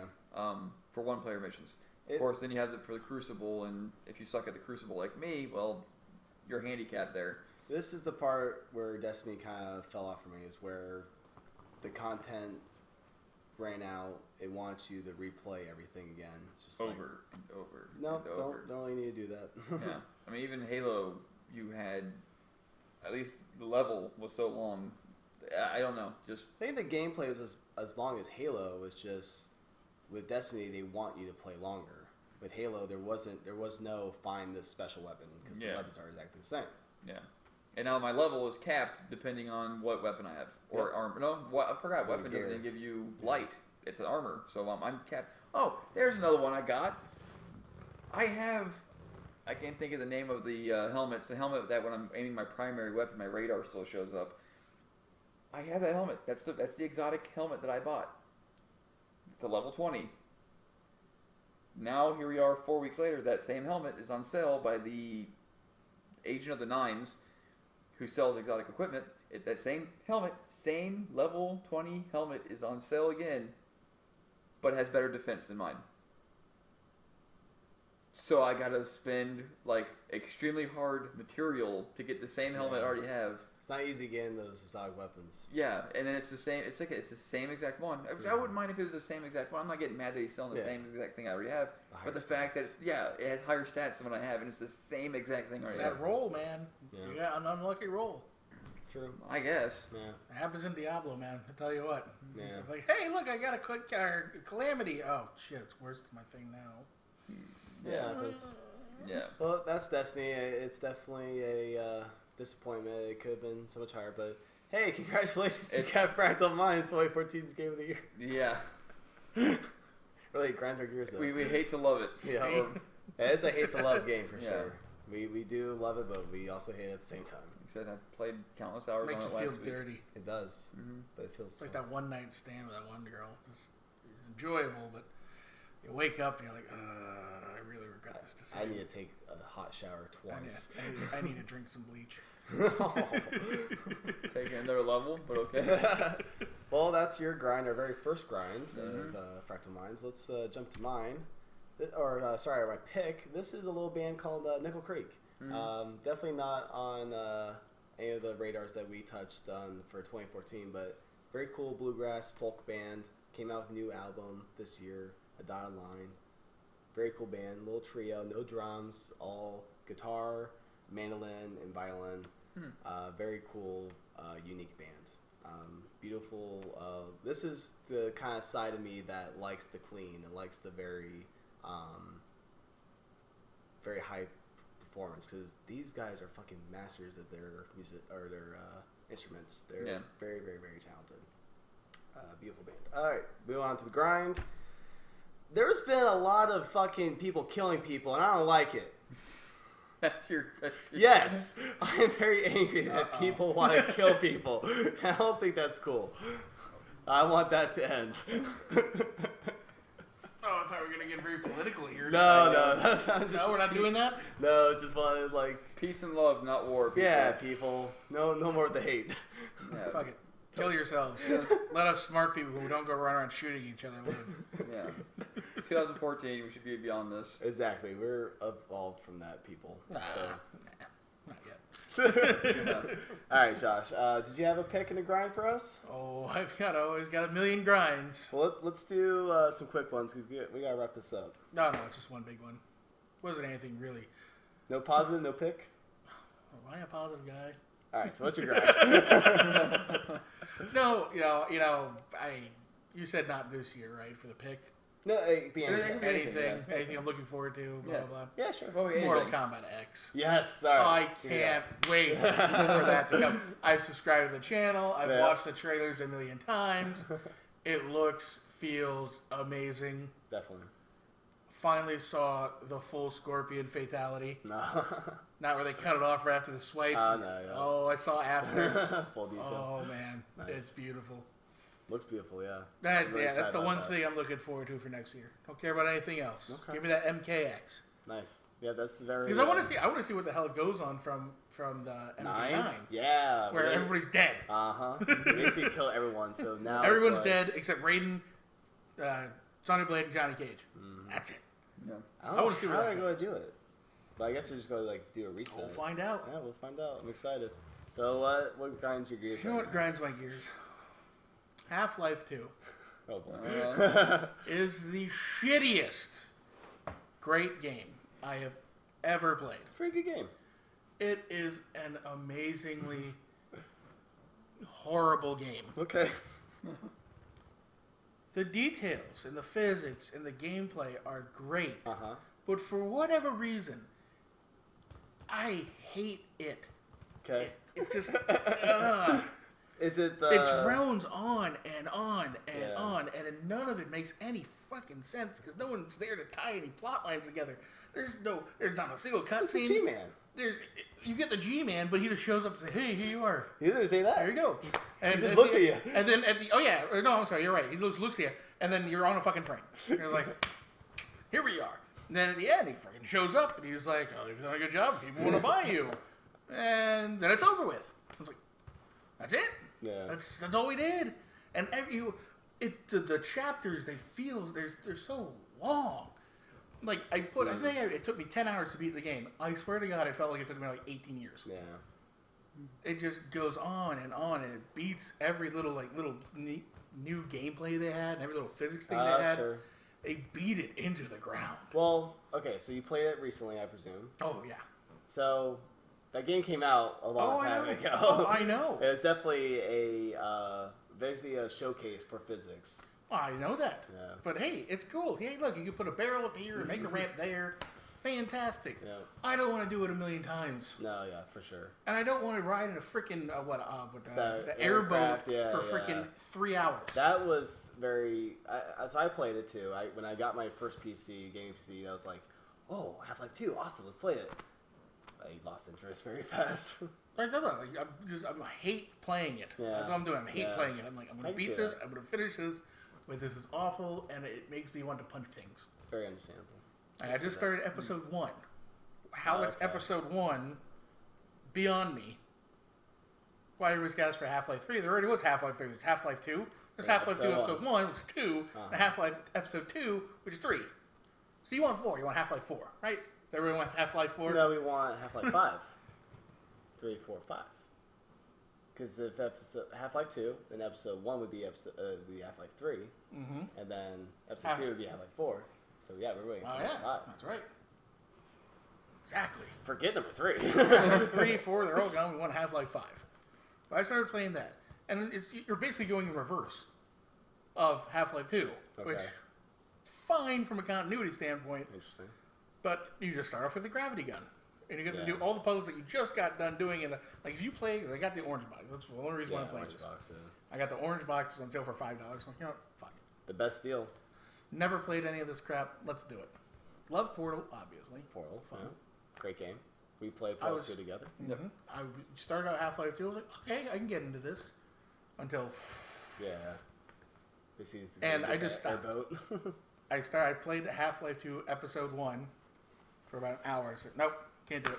Don't have the patience. That's it. You're literally just going backwards from what you had just done with the little gravity gun, and now it picks up things and shoots them, and then you lose it. Right. So you gain it at the end of the first one. Yeah. You lose it an hour into the second one. It's like, why? Yeah. Weird. Well, that's Half-Life for you. Hopefully, Half-Life 3 comes out V5. sometime before we... Half-Life 5. Half-Life 5, of course. Hopefully that comes out sometime during our lifetimes. That'd be nice. No, I hope it doesn't. for the future generations. Well, I guess that's your grind then. And with that, we need to... I hate love. With that, we're going to sign out with Love, hate? our... Yes, love, hate. Yeah, that was basically my... Love, hate. Yep, our transition from the hates. Gotta have the love. Yeah, everybody, thank you for joining us for this second Off the Miccast. Hopefully you made it through this very, very long podcast. Yes. Might be some trimming going on. Yes. Kevin's like, yeah. It's not going to be 3 hours when it comes out. But, Fuck it, make it 3 hours. Yeah, why not? If you have the stamina, I will come to your house and give you $100. As you see, I have a lot of stamina and going on. Well, see, no one's gonna make it. No one's gonna make it to the end of this to hear that part. So. I'm clapping him on. Yes, Kevin's clapping me on to. They're frozen in time. Yeah. At least you're wearing the same shirt, so that's good. Yeah, unlike someone. Someone got naked. That was supposed to be like an illusion. Like they were supposed to know about that. You ruined it 10 seconds in. Well, yep. For this is signing up. Hey, you want the real illusion? Guess where I am. Oh. Wait, where am I then? Twilight Zone. Yeah, this is. Hint: I have a beard. Okay. It's like a gnome you can carry through Half-Life 2. Yeah, there you go. But yeah, this is us signing out for 2014. Thanks for sticking with us through our top. What's your guys' resolution for 2015? To play more games. Kevin? I would have to say so as well. That way we have a... Screw that. You know what my resolution is for 2015? What? Make it to 2016. Fuck yeah. Have a happy new year, everybody. Woo! All right, everybody. We love you. Bye-bye. Bye.